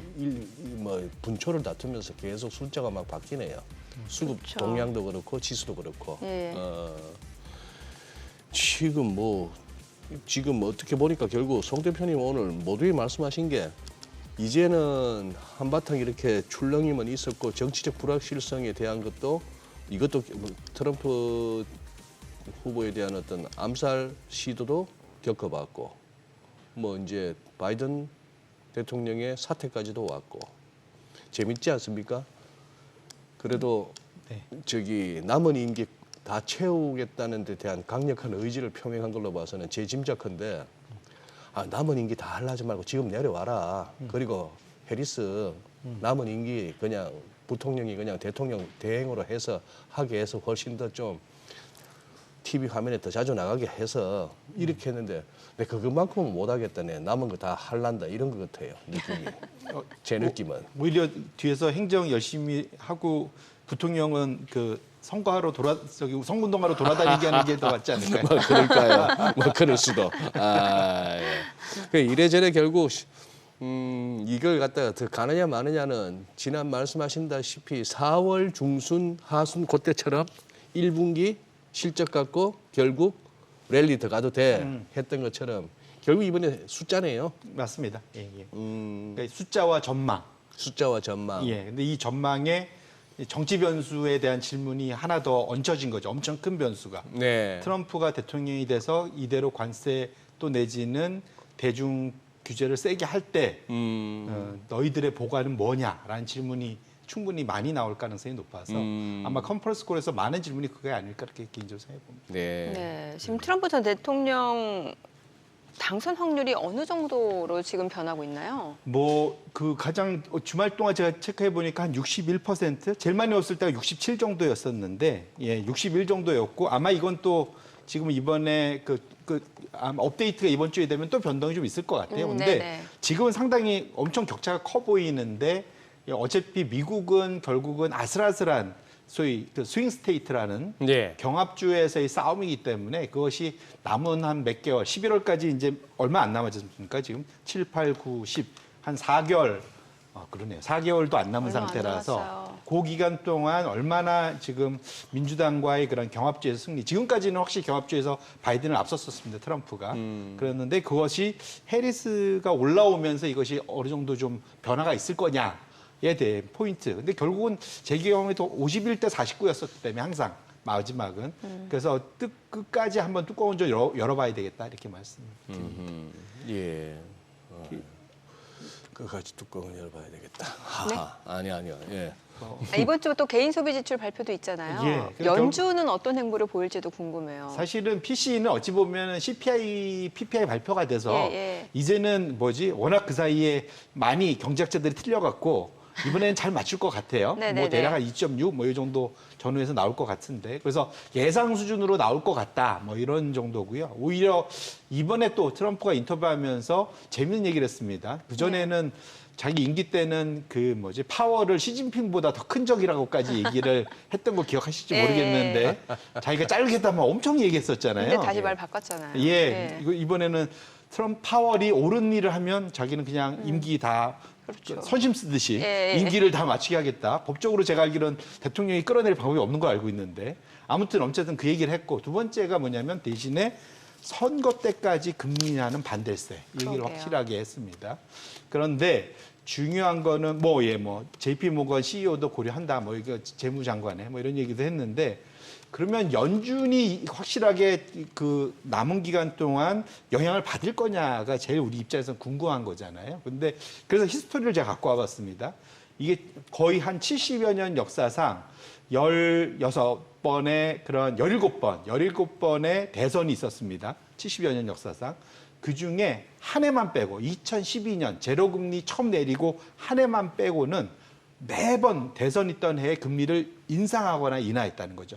변경을 했다는 겁니다. 근데 보통 생각해보면 지금 하고 있는 현직 대통령을 도와주려면 금리 인하해야 될 만할 것 같잖아요. 네네네. 그런데 인상도 하고 인하도 했다는 거죠. 결론적으로는 연준 입장에서는 확실히 자기가 말한 대로 정치 중립적으로 본인들이 생각하는 대로 현재의 경제 상황에 맞춰서 움직였다고 보여집니다. 적어도. 그렇기 때문에 이번에도 지금 남은 우리가 지금 시장에서 다 기대하는 건 9월에 기본 시작을 해서 11, 12까지 제일 좋은 거는 3번 금리 인하는 걸 기대하고 있지 않습니까? 네네. 그런데 어쨌거나 적어도 연준이 지금까지의 히스토리를 과거의 경험을 봤을 때는 확실하게 자기 뜻대로 한다. 그러니까 네. 결국은 경제 움직임에서 일부 우리 투자자들은 지금 트럼프를 떨구기 위해서 연준이 이렇게 도와줄 거야 이렇게 했는데 적어도 과거의 경험은 그런 일은 그렇게 딱히 눈에 보이진 않는다. 라는 그래서 한 번은 기대해 볼 만하지 않을까? 그러니까 기대한다는 것이 트럼프 때문에 겁나서 못하거나 네네. 또는 해리스를 당선시키기 위해서 과하게 금리를 인하하거나 뭐 이런 일은 없을 것 같다 이렇게 말씀드립니다. 그러니까 독립적으로 움직이겠다는 거죠. 맞습니다. 예. 오히려 저희들 입장에서는 그게 훨씬 좋아요. 예. 예, 저희가 영향받기 시작하면 이렇지만 달러는 갖고 있으면 안 됩니다. 네.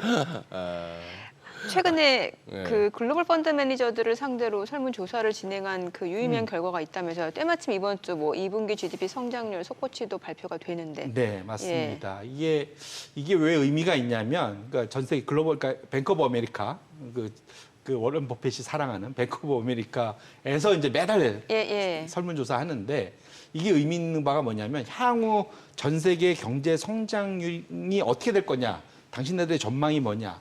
그러니까 되게 중요한 게 이게 S&P 500보다 먼저 움직인다는 거죠. 그래서 이게 최근 3개월간 확실하게 꺾여 내려오고 있다는 게 저는 이제 이게 의미 있다 보는데 지난 2년 동안 내내 우상향했거든요. 정확히 2년 전 7월이 바닥을 찍고 세계 경제 전망치가 지속적으로 올라왔었는데 기대가 좋아질 거야 쭉 오다가 최근 3개월 동안은 둔화될 거야 계속 내려오고 있다는 거죠. 이것이 상당히 좀 의미 있어서 이렇게 놓고 보면 지수가 강하게 우상향 가기는 현재로서는 최근에 이런 경제에 대한 그러한 투자자들의 전망은 좀 제동을 걸고 있는 거는 분명하다 이렇게 말씀드립니다. 알겠습니다. 저희가 뭐 주식 채널이라고 얘기 안 하고 의견 있는 경제 채널 SBS 비즈를 하는데 왜 경제 채널인가 생각해 보니 비슷한 뭐 채널의 위치는 다릅니다만 좀 차별화되어 있습니다만 주식 많이 파는 데 비해서 우리가 미국 얘기 많이 하고 거시 얘기 많이 하거든요. 근데 일견 그런 생각도 합니다. 왜 미국 얘기하냐고 우리 얘기하기도 바쁜데 우리는 얘기할 게 없어요. 이런 표현은 제가 봐서는 뭐 대표님 어떠신지 모르고 시청자분들 어떠신지 몰라도 우리 기업들과 우리 투자자분들이 대단합니다. 이렇게 방치되고 아무 케어 안 받는 와중에 헤쳐나가고 있잖아요. 기업은 기업대로 투자자는 지금 뭐 정치가 있습니까? 정책이 있습니까? 그러다가 뭐 중국 얘기도 할 거 없어요.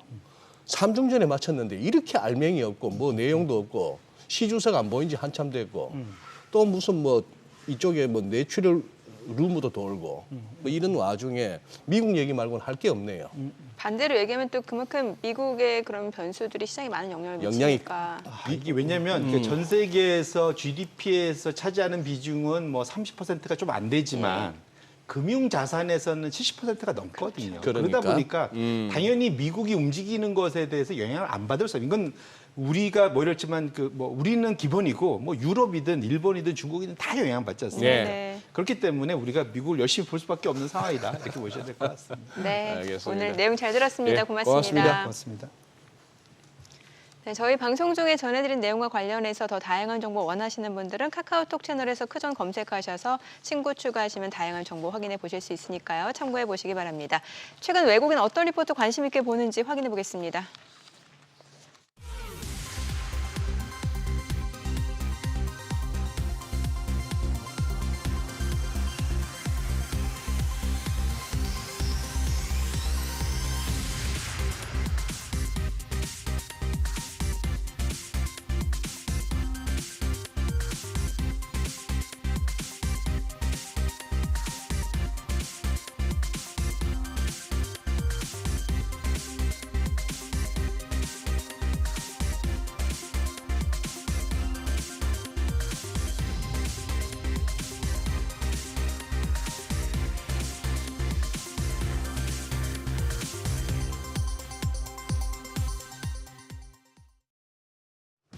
시장이 또 조정을 받고 있습니다. 이번 주에는 미국 정치 리스크와 실적 영향권 안에 들어가 있는데 오늘 아침에 조 바이든 대통령의 후보직 사태로 미국 정치 지형이 급변하고 있는 모습을 반영하는 시장입니다.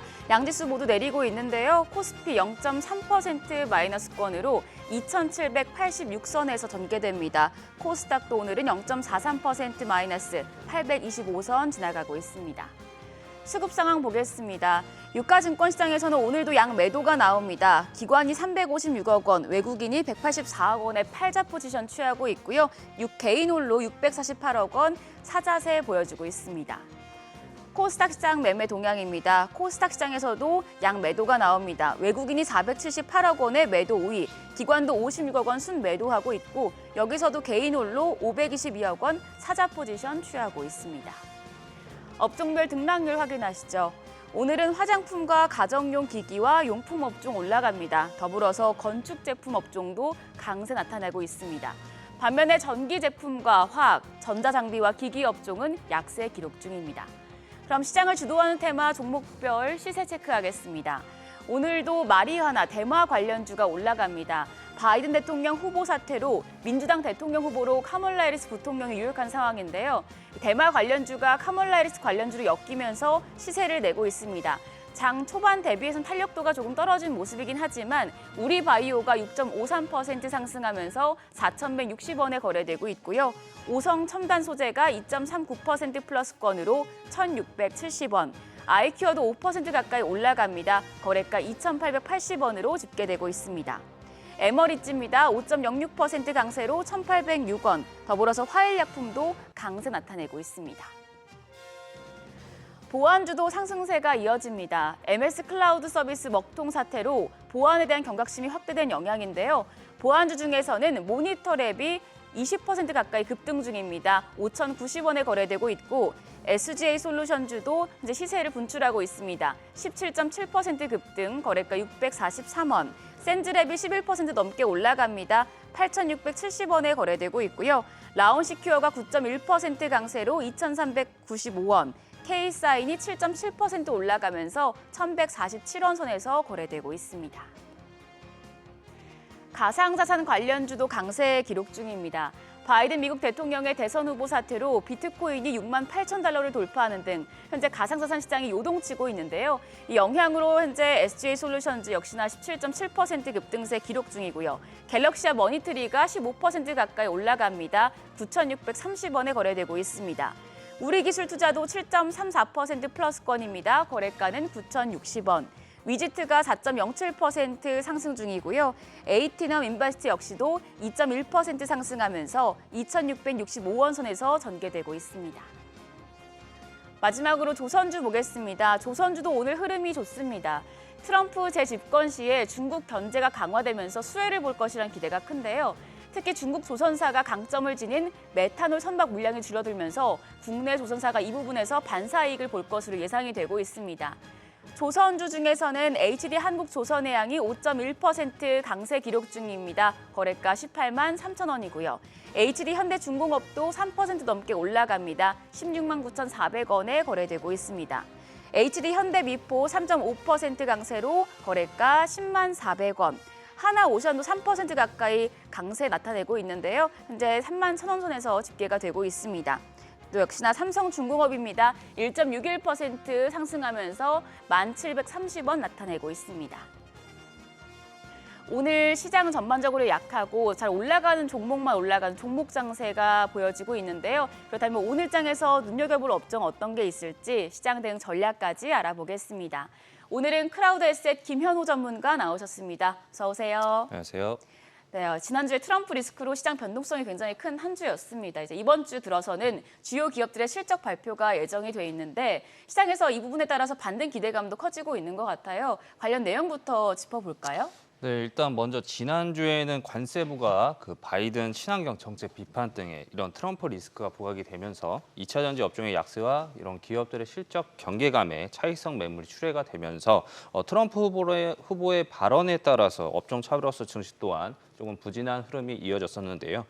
미국 대선까지는 약 3개월 정도 남은 시점이기 때문에 대선 관련한 이런 민감도는 점차 차츰 숨고르기 국면에 들어갈 것으로 예상이 되고 본격적인 2분기 실적 시즌에 돌입을 하게 되면서 24일에는 삼성 바이오로직스, LG 이노텍, 또 25일에는 SK 하이닉스, 현대차, 그리고 26일에는 기아 등의 이렇게 주요 대형사들의 2분기 실적이 연이어 발표가 예정이 되어 있습니다. 그래서 업황 및 실적으로 점차 시장의 초점이 이동될 것으로 보여진다라고 할 수 있겠고 지난주에 관련 우려와 이런 실적 경계감이 증시 조정 요인으로 일부 선반영된 부분도 있었기 때문에 국내 기업들이 이런 수출 모멘텀에 따른 호실적 기대가 반발 매수 동인으로 작용할 수 있다라고 볼 수 있겠고 이에 따라서 실적 대비 저평가되었거나 개선세를 보이는 종목들도 차츰 수급이 유입될 것으로 예상이 됩니다. 네, 최근에 증권사들이 이제 상장사들의 실적 전망치를 잇따라 하향 조정하고 있어서 실적 개선이 예상되는 종목들 좀 눈여겨봐야 될 것 같은데 어떤 종목 좋게 보시나요?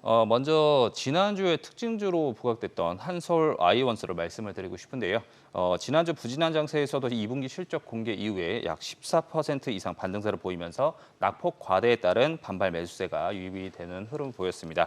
그래서 한서울 아이원스는 반도체 전공정 장비 부품과 디스플레이 제조 장비 제조 사업을 영위하고 있고 삼성전자와 LG 디스플레이를 주요 고객사로 두고 있습니다. 그래서 이제 1분기 호실적 발표 이후에 신고가를 경신을 하고 차익 매물이 출회가 되었다가 2분기 매출이 전년비 35% 증가, 그리고 영업이익 역시도 전년비 320%가량 상승을 하면서 추세 전환을 시도하는 상황으로 앞으로의 흐름을 주목할 필요가 있겠고요. 다음으로 말씀드리고 싶은 기업은 녹십자입니다. 녹십자는 2개분기 연속 적자를 기록하게 되면서 주가 역시 좀 부진한 흐름이 이어졌는데 동사의 혈액 제재인 알리글로 미국 진출 본격화에 따른 이런 하반기 수익성이 좀 개선될 것으로 보여지고 2분기 실적 역시도 이제 독감 백신 매출 증가와 또 헌터 증후군 치료제인 헌터라제 매출이 반영이 되면서 실적 개선과 함께 주가 역시 턴어라운드 흐름이 나타날 것으로 전망됩니다. 그리고 끝으로 말씀드리고 싶은 기업은 DKT라는 기업인데요. DKT는 삼성 SDI로 ESS 필수 핵심 부품인 BMS 모듈 공급을 본격적으로 시작을 하고 있고 또 온디바이스 AI 스마트폰이 요구하는 발열에 강하고 이런 에너지 효율이 높은 SPCM 배터리가 적용됨에 따라서 앞으로 실적 성장 및 수익 기대감이 주가와 향후 실적에도 좀 긍정적으로 반영될 것으로 전망됩니다. 네, 이번 주 첫 거래일인데 오늘 새벽부터 바이든 후보 사퇴 소식이 나와서 대응하기 굉장히 까다로워진 것 같아요. 오늘장 대응 전략 어떻게 가져가면 좋을까요? 일단 앞서 말씀드렸듯이 이제 금주에는 마이크로소프트, 또 애플, 아마존 등 이런 미국 빅테크 기업들의 2분기 실적 발표가 계속 나오고 있고 또 이제 국내 기업들도 SK 하이닉스를 비롯해서 본격적으로 좀 대형사들의 2분기 실적 발표가 예정이 되어 있습니다. 그래서 뭐 바이든 사퇴 소식 등 이런 미국 대선 관련한 이슈에 따라서 또 증시 변동성은 보일 수 있겠지만 2분기 실적 주목도가 당연히 높아질 수밖에 없기 때문에 지난주 좀 실적 경계로 매물이 출회됐던 증시 흐름 역시도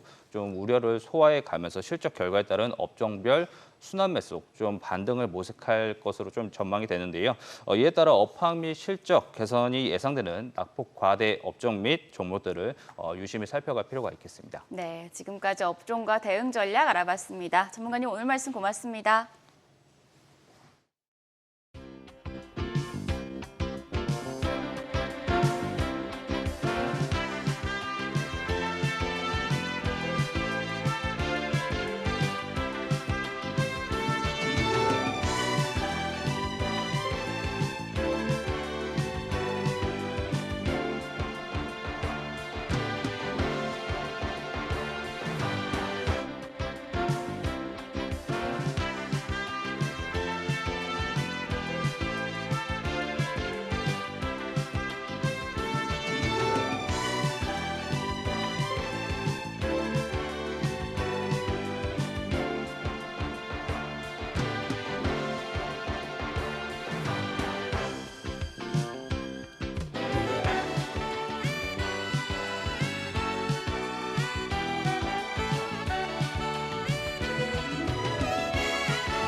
요즘 시장에서 가장 핫한 재테크 정보 남들은 어떻게 하는지 궁금하셨죠? 손에 잡히는 재테크에서 꽉꽉 채워 알려드립니다. 네, 오늘은 백세미나 재무설계사님 전화 연결되어 있습니다. 안녕하세요. 안녕하세요.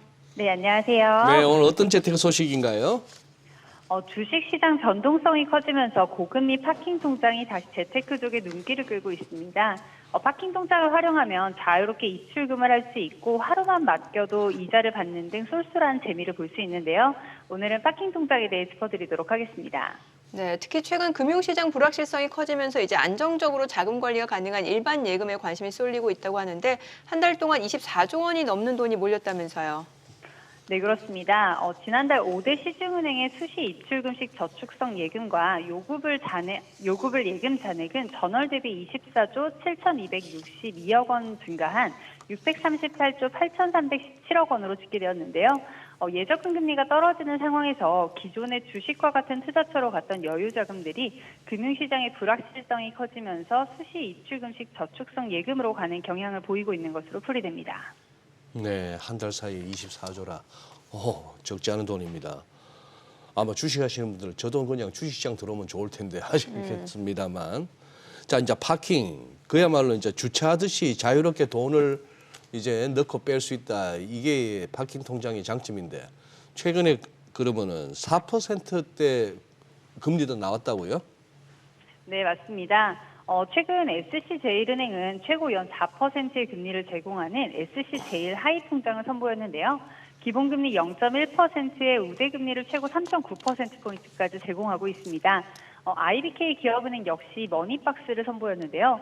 기본 이자율 연 1%에 우대금리 연 1%에 판매 한도 소진 시까지 6개월간 연 1%포인트의 특별금리를 제공해 최대 연 3%의 금리를 제공하며 하나은행 달달 하나 통장은 급여 이체를 하면 우대금리 1.9%포인트, 가입일로부터 1년간 1%포인트를 더해 최대 200만 원까지 최고 연 3% 금리를 제공하고 있습니다. 여기에 달달 하나 통장을 통해 거래하는 각종 이체 수수료와 현금 인출 수수료도 무료니 참고하시면 좋을 듯합니다. 네, 반대로 최근 저축은행들 파킹 통장은 이제 한동안 금리를 계속 내리면서 좀 인기가 시들해졌던 것 같은데 요즘에 다시 금리를 올리는 것 같아요. 이유가 따로 있을까요? 네, 저축은행들이 이처럼 금리를 높이는 이유는 최근 금융당국이 저축은행의 자기자본 기준을 은행 수준으로 높이는 방안을 추진 중이기 때문으로 분석됩니다. 부실 채권은 자기자본으로 인정되지 않는데 이렇게 되면 저축은행의 자본 확충 능력에 대한 제대로 된 평가가 가능해져 건전성 관리에는 도움이 되지만 저축은행들은 자본 확충에 나서야만 합니다. 업황이 악화된 가운데 저축은행들이 자금을 조달하고 영업을 확대할 수 있는 수단으로 선택한 것이 파킹 통장인데요. 에키온 저축은행은 급여 이체, 자동 납부 등 실적 충족 시 최대 연 3.7%의 금리를 제공하는 월급 더하기 입출금 상품을 선보였고 JT저축은행 역시 최고 연 3.7%의 금리를 제공하는 JT 점프업투 파킹 통장을 출시했습니다. OK저축은행은 500만 원 이하에 대해선 연 3.5% 금리를 적용하고 3억 원 이하 예치금에는 연 3% 금리를 적용하는 OK 파킹 플렉스 통장을 선보였습니다. 네. 그래요. 이 자금을 유치하려는 지방은행들도 이제 파킹 통장 신상품을 내놓고 있다는데 투자자들이 관심 가져볼 만한 상품들이 있을까요? 네, 우선 경남은행의 BNK 파킹 통장은 8월 말까지 신규 고객이 0.7%포인트 우대금리를 3개월간 제공하는데요. 첫 거래 고객이라면 기본금리 연 2.8%에 우대금리를 더해 최대 5천만 원까지 연 3.5% 이자를 받을 수 있습니다. 광주은행은 최고 연 3.5% 금리를 주는 365 파킹 통장을 판매 중인데요. 신규 고객은 1,000만 원 이하까지 기본 금리의 연 3%에 우대금리 0.5%포인트를 6개월간 받을 수 있습니다. 전북은행은 금액 한도 없이 3개월간 0.6%포인트 우대금리를 더해 최고 연 3.4% 이자를 주는 시즈모아 통장을 선보였습니다. 이처럼 시중은행, 저축은행, 지방은행 등에서 다양한 파킹 통장을 선보이고 있으니 우대금리를 받을 수 있는 조건에 적합한 상품을 선택하시면 좋을 듯합니다. 네, 오늘 내용 잘 들었습니다. 고맙습니다. 네, 감사합니다. 집값 선행지표인 부동산 경매 시장에서도 옥석 가리기가 심화되고 있습니다. 향후 미래 가치가 높을 것으로 판단되는 물건에는 응찰자가 몰리면서 비싼 금액에도 새 주인을 찾는 반면에 일부 물건은 감정가보다 가격이 떨어져도 연일 유찰을 거듭한다고 하는데요. 네, 꼭 낙찰받아야 할 매물과 반드시 피해야 할 매물을 그르는 이른바 한 끗 차이. 자, 경매 관리 분석의 기초부터 짚어보는 시간 마련했습니다. 경매 길잡이 설춘환 교수님 나오셨습니다. 어서 오세요. 어서 오세요, 교수님. 네, 안녕하세요. 이거 하다 보니까 이제 진도도 나가지만 복습 내용도 제법 많이 나옵니다. 이게 계속 복습을 해야겠더라고요. 무한 네. 반복해야죠. 무한 반복해야 되고 이 경매나 세금 쪽은 우리 정비랭크가 굉장히 빨리 돌아가거든요.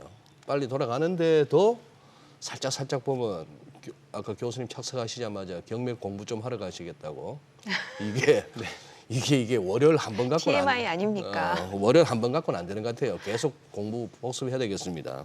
이게 지금 낙찰가율이 3개월 만에 최고치. 그러니 경매 받는 그 금액이 점점 높아지고 있다니까 그만큼 또 집값도 오른다는 그런 심리를 또 자극하는 거 아닙니까? 23개월 만에 최고치. 23개월 만에 어마어마하네요. 최고치면은 거의 2년 만에 최고치인데 그건 네, 그렇습니다. 실제 네. 이제 일단 그 분위기는 예. 서울의 아파트 가격이 상당히 뜨거워지고 있다라고 하는 데 대해서는 네. 모두 이견이 없는 것 같습니다. 특히 이제 거기에다가 수도권의 역세권의 신축 아파트에 대한 어떤 매매 사례 또 낙찰가율이 상당히 높아지고 있다. 네. 이렇게 좀 이해를 하시면 좋을 것 같고요. 다만 이제 앞으로도 금리 인하 기대감하고 더불어서 이제 공급 부족 이슈로 인해서 시장은 더 뜨거워질 수도 있겠다. 그런 전망을 하기도 합니다.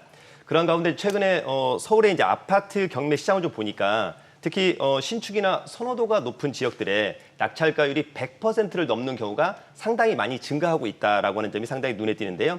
특히 이제 지난주에 서울 송파구의 역세권의 대단지 아파트, 이를테면 잠실 엘스라든지 잠실 푸르지오 월드마크, 그다음에 헬리오시트 아파트들이 모두 낙찰가율 100%를 넘기기도 했습니다.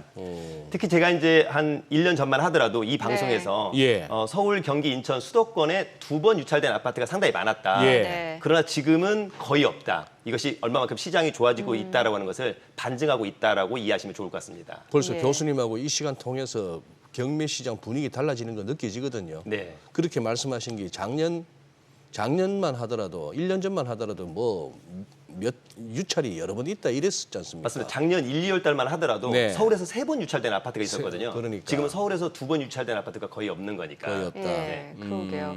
말씀 주신 대로 지금 뭐 전국 낙찰가율 사실상 뭐 서울이 끌어올렸다고 해도 과언이 아닐 것 같은데 뭐 서울하고 이제 아파트 빼면은 경매 분위기 전체적으로 봤을 때 오히려 위축 국면이라고 하니까 이게 뭔가 좀 양극화가 좀 심해지는 분위기이긴 하네요. 네, 맞습니다. 일단 많은 사람들이 선호도가 일단 네. 서울에 집중하고 서울. 있다. 이렇게 좀 네. 이해를 하시면 좋은데 서울의 아파트는 웬만하면 낙찰가율이 지금은 한 거의 95%를 넘어가고 있습니다.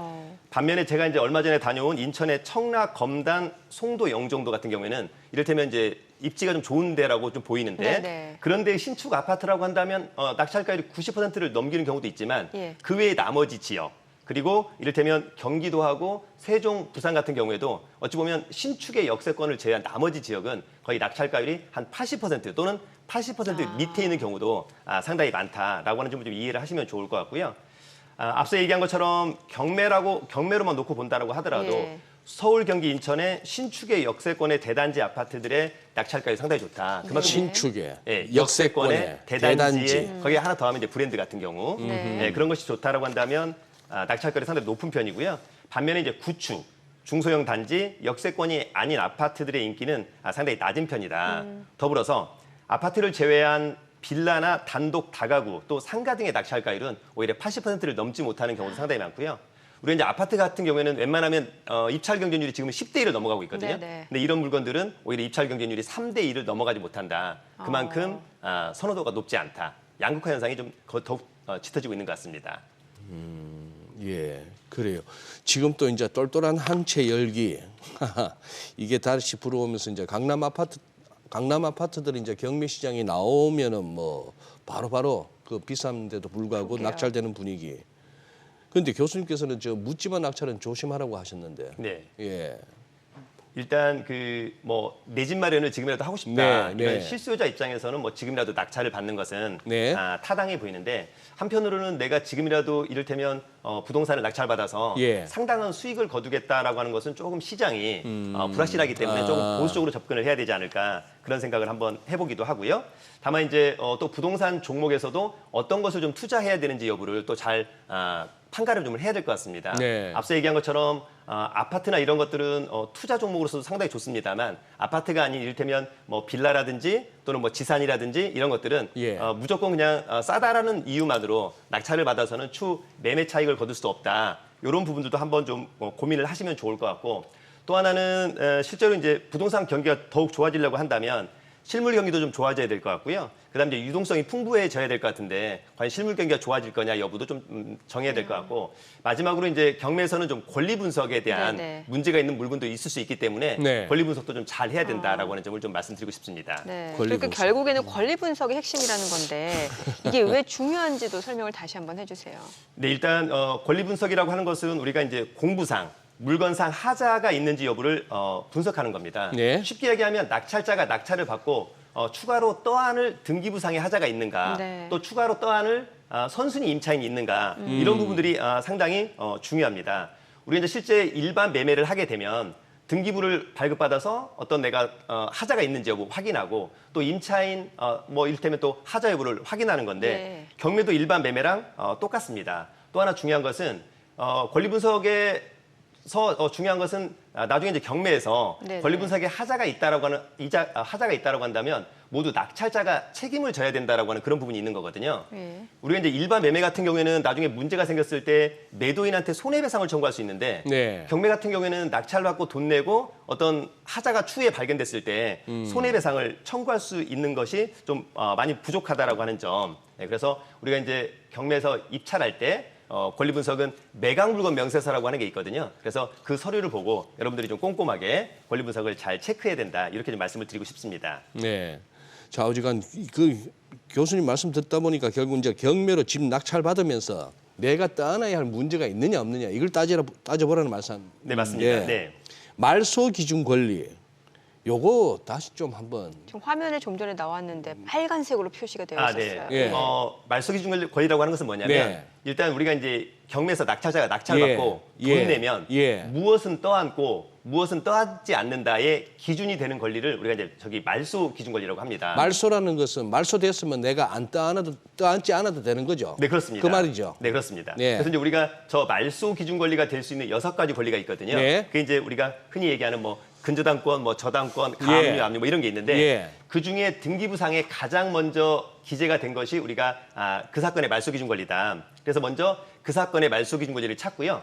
그 말소 기준 권리보다 뒤에 있는 후순위 권리들은 낙찰자가 낙찰받고 모두 소멸합니다. 그러니까 이를테면 만약에 지금 저 순서대로 근저당권, 가압류, 담보가등기, 전세권, 경매등기가 있다. 예. 근데 저 중에 근저당권이 가장 먼저 등기부에 기재가 되어 있다. 예. 그다음에 이를테면 1월 1일 근저당권, 2월 1일 가압류 이런 식으로 되어 있다고 한다면 저 사건의 말소 기준 권리는 근저당권이 되는 거고요.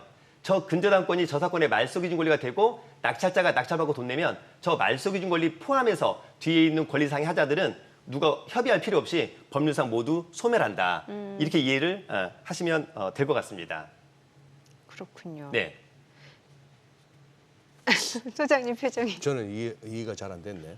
그러니까 이제 우리가 예. 뒤에서 아마 언급이 될 텐데 예. 이제 우리가 그 입찰을 할 때 예. 등기부에 가령 뭐 근저당권이나 가압류나 이런 빚이 엄청나게 많을 수 있잖아요. 예. 그러면 우리가 이제 일반 매매할 때는 예. 그냥 그것을 기본적으로 인수를 해야 됩니다. 예. 아니면 협의를 해서 돈을 주고 소매를 하든지. 글쎄. 근데 경매는 예. 그렇게 아무리 빚이 많아도 예. 전부 다 법률상으로 말소 기준 권리 포함해서 뒤에 있는 것들은 모두 소멸해 줄 거야라고 해서 낙찰자가 낙찰받고 돈 내면 모두 없애주는 겁니다. 그러니까 앞서 얘기한 많은 권리상의 하자들이 모두 소멸한다. 그러니까 극단적으로 우리가 뭐 이를테면 뒤에서도 언급이 되겠습니다만 아파트가 10억 원짜리가 있는데 네. 근저당, 가압류 이런 것 빚이 네네네. 한 예. 100억이 있다. 예. 그래도 낙찰받고 돈 내면 그 말소 기준 권리 포함해서 빚은 전부 다 소멸합니다. 그러니까 떠안을 게 없다. 떠안을 게 없다. 네. 그래서 우리가 경매에서 쉽게 낙찰을 받을 수 있다. 이렇게 좀 이해를 하시면 좋을 것 같습니다. 모든 그러면 경매에 나오는 물건들은 그러면 저런 식으로 말소가 되는 겁니까? 맞습니다. 네. 그래서 지금 앞서 지금 화면에서 나왔는데 네. 이전에 그 화면에서 우리가 이제 매각 물건 명세서라고 하는 게 아까 언급이 네네. 됐었거든요. 네. 예. 그러면 그 매각 물건 명세서에 보시면 저 이를테면 뭐 사건도 있고 매각 물건 번호도 있습니다만 우리가 이제 알아야 될 것은 저 최선순위 설정이라고 하는 게 있습니다. 네네. 이것이 바로 법원에서 가르쳐주는 이 사건의 말소 기준 권리는 2017년 10월 23일자 근저당권이 이 사건 말소 기준 권리다라고 법원이 가르쳐주고 있는 거예요. 저 이후의 거에 대해서는 다 소멸을 네, 맞습니다. 다 소멸합니다. 그리고 그 밑에 보면 특별하게 뭐 이를테면 조사된 임차 내역 없고 떠안을 게 있냐 없냐에 대한 밑에 이를테면 하얗게 세 칸 있지 않습니까? 네네네. 커멘트가 전혀 없다는 것은 낙찰자가 떠안을 게 없다라고 하는 것을 법원이 또 가르쳐주고 있다라고 이해를 하시면 좋을 것 같고 이 매각 물건 명세서가 왜 중요하냐면 이것은 법원이 만든 상품 설명서입니다. 예. 네, 그래서 우리가 이제 이것만 보고도 실제로 입찰을 해도 권리 분석상의 하자는 거의 다 체크가 된다. 네네. 이렇게 좀 이해를 하시면 될 것 같고요.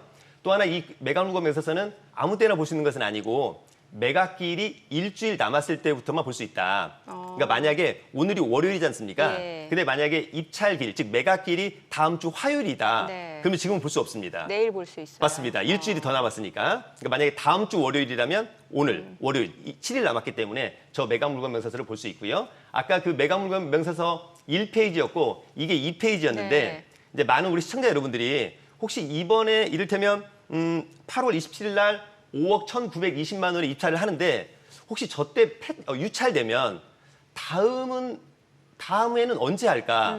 그것을 법원이 또 가르쳐주고 있습니다. 아, 기일하고 최저 매각 가격까지 다 나오네요. 맞습니다. 근데 예. 원래는 저 매각기일을 사매각기일을 처음에부터 공지를 하고 있습니다. 예. 그래서 6월 18일 날 유찰되면 8월 27일, 또 8월 27일 유찰되면 10월 16일 날 할 거야. 그래서 우리 시청자 여러분들이 이번에 유찰되면 다음에 언제 또 매각을 할까? 그러면 매각 물건 명세서 2페이지를 보시면 누구나 쉽게 알 수 있습니다.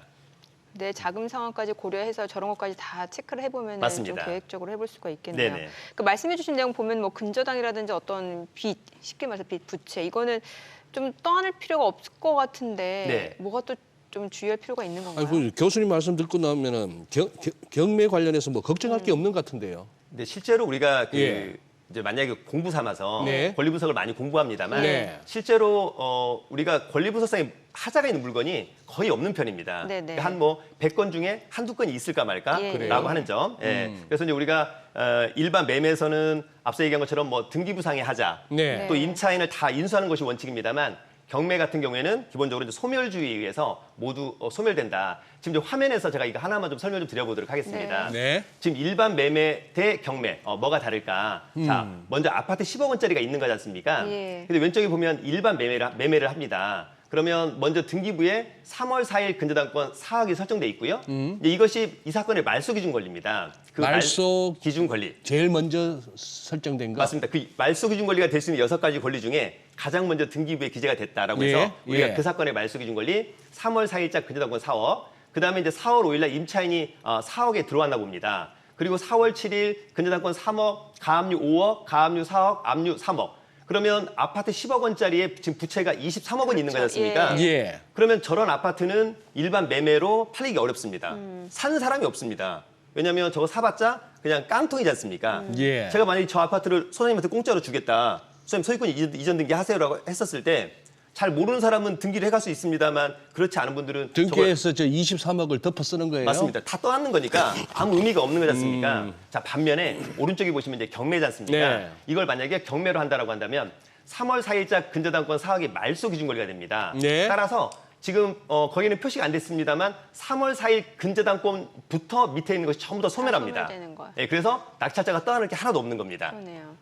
저 근저당권 4원까지 포함해서 소멸이 맞습니다. 되니까. 저것도 소멸이 되는 겁니다. 예. 예. 아, 그래요? 맞습니다. 그러니까 말소 기준 권리에 해당되는 것들을 6가지를 저희가 좀 기억을 해볼 필요가 있겠네요. 그렇습니다. 그래서 항상 우리가 근저당권, 저당권, 가압류, 압류, 담보가 등기, 경매 등기를 암기를 하는 건데 그게 어려우니까 법원에서 아까 매각물건 명세서에서 최선순위 맞습니다. 설정. 최선순위 예. 설정이라고 해서 얘들아 이 사건의 말소 기준은 이거야 얘들아. 라고 가르쳐주고 있는 겁니다. 법원에서 친절하게 네, 맞습니다. 최선순위 설정. 맞습니다. 이걸 기준으로 다 권리 맞습니다. 네. 소멸된다. 진짜 맞습니다. 가면 법원에서 얘들아 이렇게 그건 아니죠. 네, 그렇습니다. 아니 근데 교수님. 지금 보시면 저기 말소 기준이라는 게 언급되어 아니 있는 거죠. 맞습니다. 정말 궁금한 게 말이죠. 네.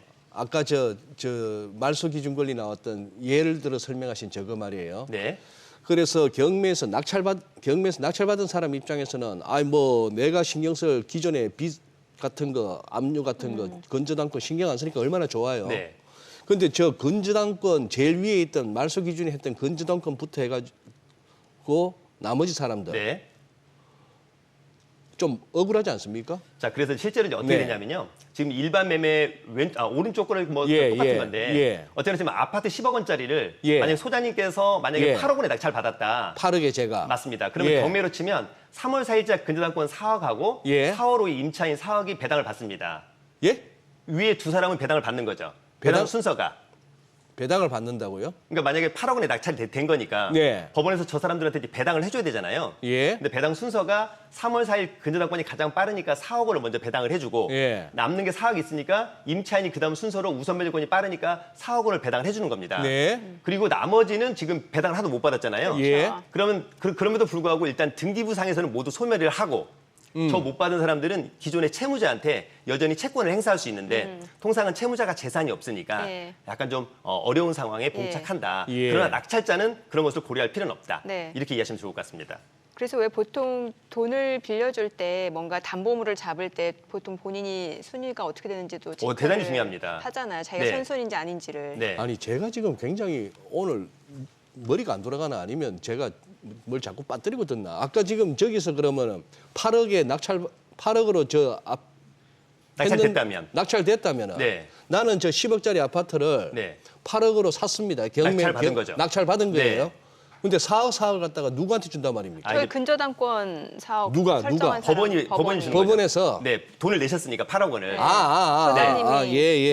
예. 그리고 소장님은 전혀 아, 등기부상에 예. 임차인 떠날 게 하나도 없다는 거죠. 이제 클리어하게 이해했습니다. 방송 끝나고 나머지 공부 예. 하시면 될 것 아니 같아요. 네. 확실히 제가 지금 뭐 좀 잘 안 돌아가는 타이밍이네요 지금. 예. 알아들었습니다. 예. 그러니까 결국에는 지금 매물 살피다 보면 이제 선순위 이게 굉장히 중요한 것 같은데 네. 이게 대부분 이게 빨간 글씨로 좀 뭔가 이제 경고 메시지처럼 알리고 있다고 하는데 이게 선순위라는 게 있으면 이걸 어떻게 저희가 이제 이해를 하면 되는 거예요? 네, 일단 이제 선순위라고 하는 개념은 앞서 얘기한 우리가 말소 기준 권리보다 앞에 있다. 말소 기준 권리보다 앞에 네, 그게 그걸 이제 우리가 선순위라고 예. 하는 것이고 그 임차인의 대항력이 말소 기준 권리보다 빠르면 선순위 임차인. 예. 전세권이 말소 기준 권리보다 빠르면 선순위 전세권. 예. 이런 개념이 있는 거거든요. 지금 저기 보시면 화면에서 말소 기준 권리보다 이를테면 대항력을 먼저 갖춘 선순위 임차인이 있고요. 네. 그다음에 뒤에 후순위 임차인이 있습니다. 예. 입찰자 입장에서는 후순위 임차인은 전혀 고려할 신경 필요가 안 써도 없습니다. 되고, 네, 예. 무조건 돈 안 주고 명도할 수 있다. 그렇죠. 반면에 이제 앞서 있는 선순위 임차인 같은 경우에는 낙찰자가 낙찰받고 돈을 냈을 때 저 선순위 임차인은 어떻게 할 거냐? 자, 선순위 임차인은 만약에 배당 요구를 안 하잖아요. 예. 그럼 배당을 못 받습니다. 예. 그러나 선순위 임차인이기 때문에 낙찰자가 낙찰받고 추가로 떠나야 됩니다. 그러니까 그 보증금을 떠안아야 되는 맞습니다. 거죠. 예. 네. 그런데 이제 선순위 임차인이 만약에 배당 요구를 해서 배당을 다 했다, 배당을 다 받았다면 전혀 문제가 없는 거죠. 예. 네. 그래서 앞서 우리가 그 사례를 들었던 만약에 소장님께서 예. 8억 원에 낙찰됐다고 한다면 등기부상의 하자도 다 소멸하지만 아까 임차인 있지 않습니까? 예. 배당을 또 다 받는 거니까 네네. 명도에 대한 부담도 전혀 없다라고 하는 점 이해를 하시면 좋을 것 같습니다. 알겠습니다. 네. 오늘 내용 잘 들었습니다. 네, 고맙습니다. 고맙습니다. 감사합니다. 네, 오늘 코스피 코스닥 양시장 지금 경계성 매물들이 좀 많이 출회가 되네요. 지금 1% 넘게 떨어지고 있는 상황인데요. 글쎄요, 이번 주가 또 굉장히 중요한 한 주가 되지 않을까 싶네요. 네. 예. 이 와중에 개인들은 거래소 코스닥 계속해서 사는 이 수급 구도가 계속 가네요. 네. 답답합니다. 네. 저희 방송 중에 전해드린 내용과 관련해서 모든 투자 판단의 책임은 투자자분들께 있다는 점 알려드립니다. 네, 세상의 모든 돈 되는 정보 재테크 노하우 머니쇼 오늘은 여기서 인사드리겠습니다. 저희는 내일 오전 8시에 찾아뵙겠습니다. 고맙습니다.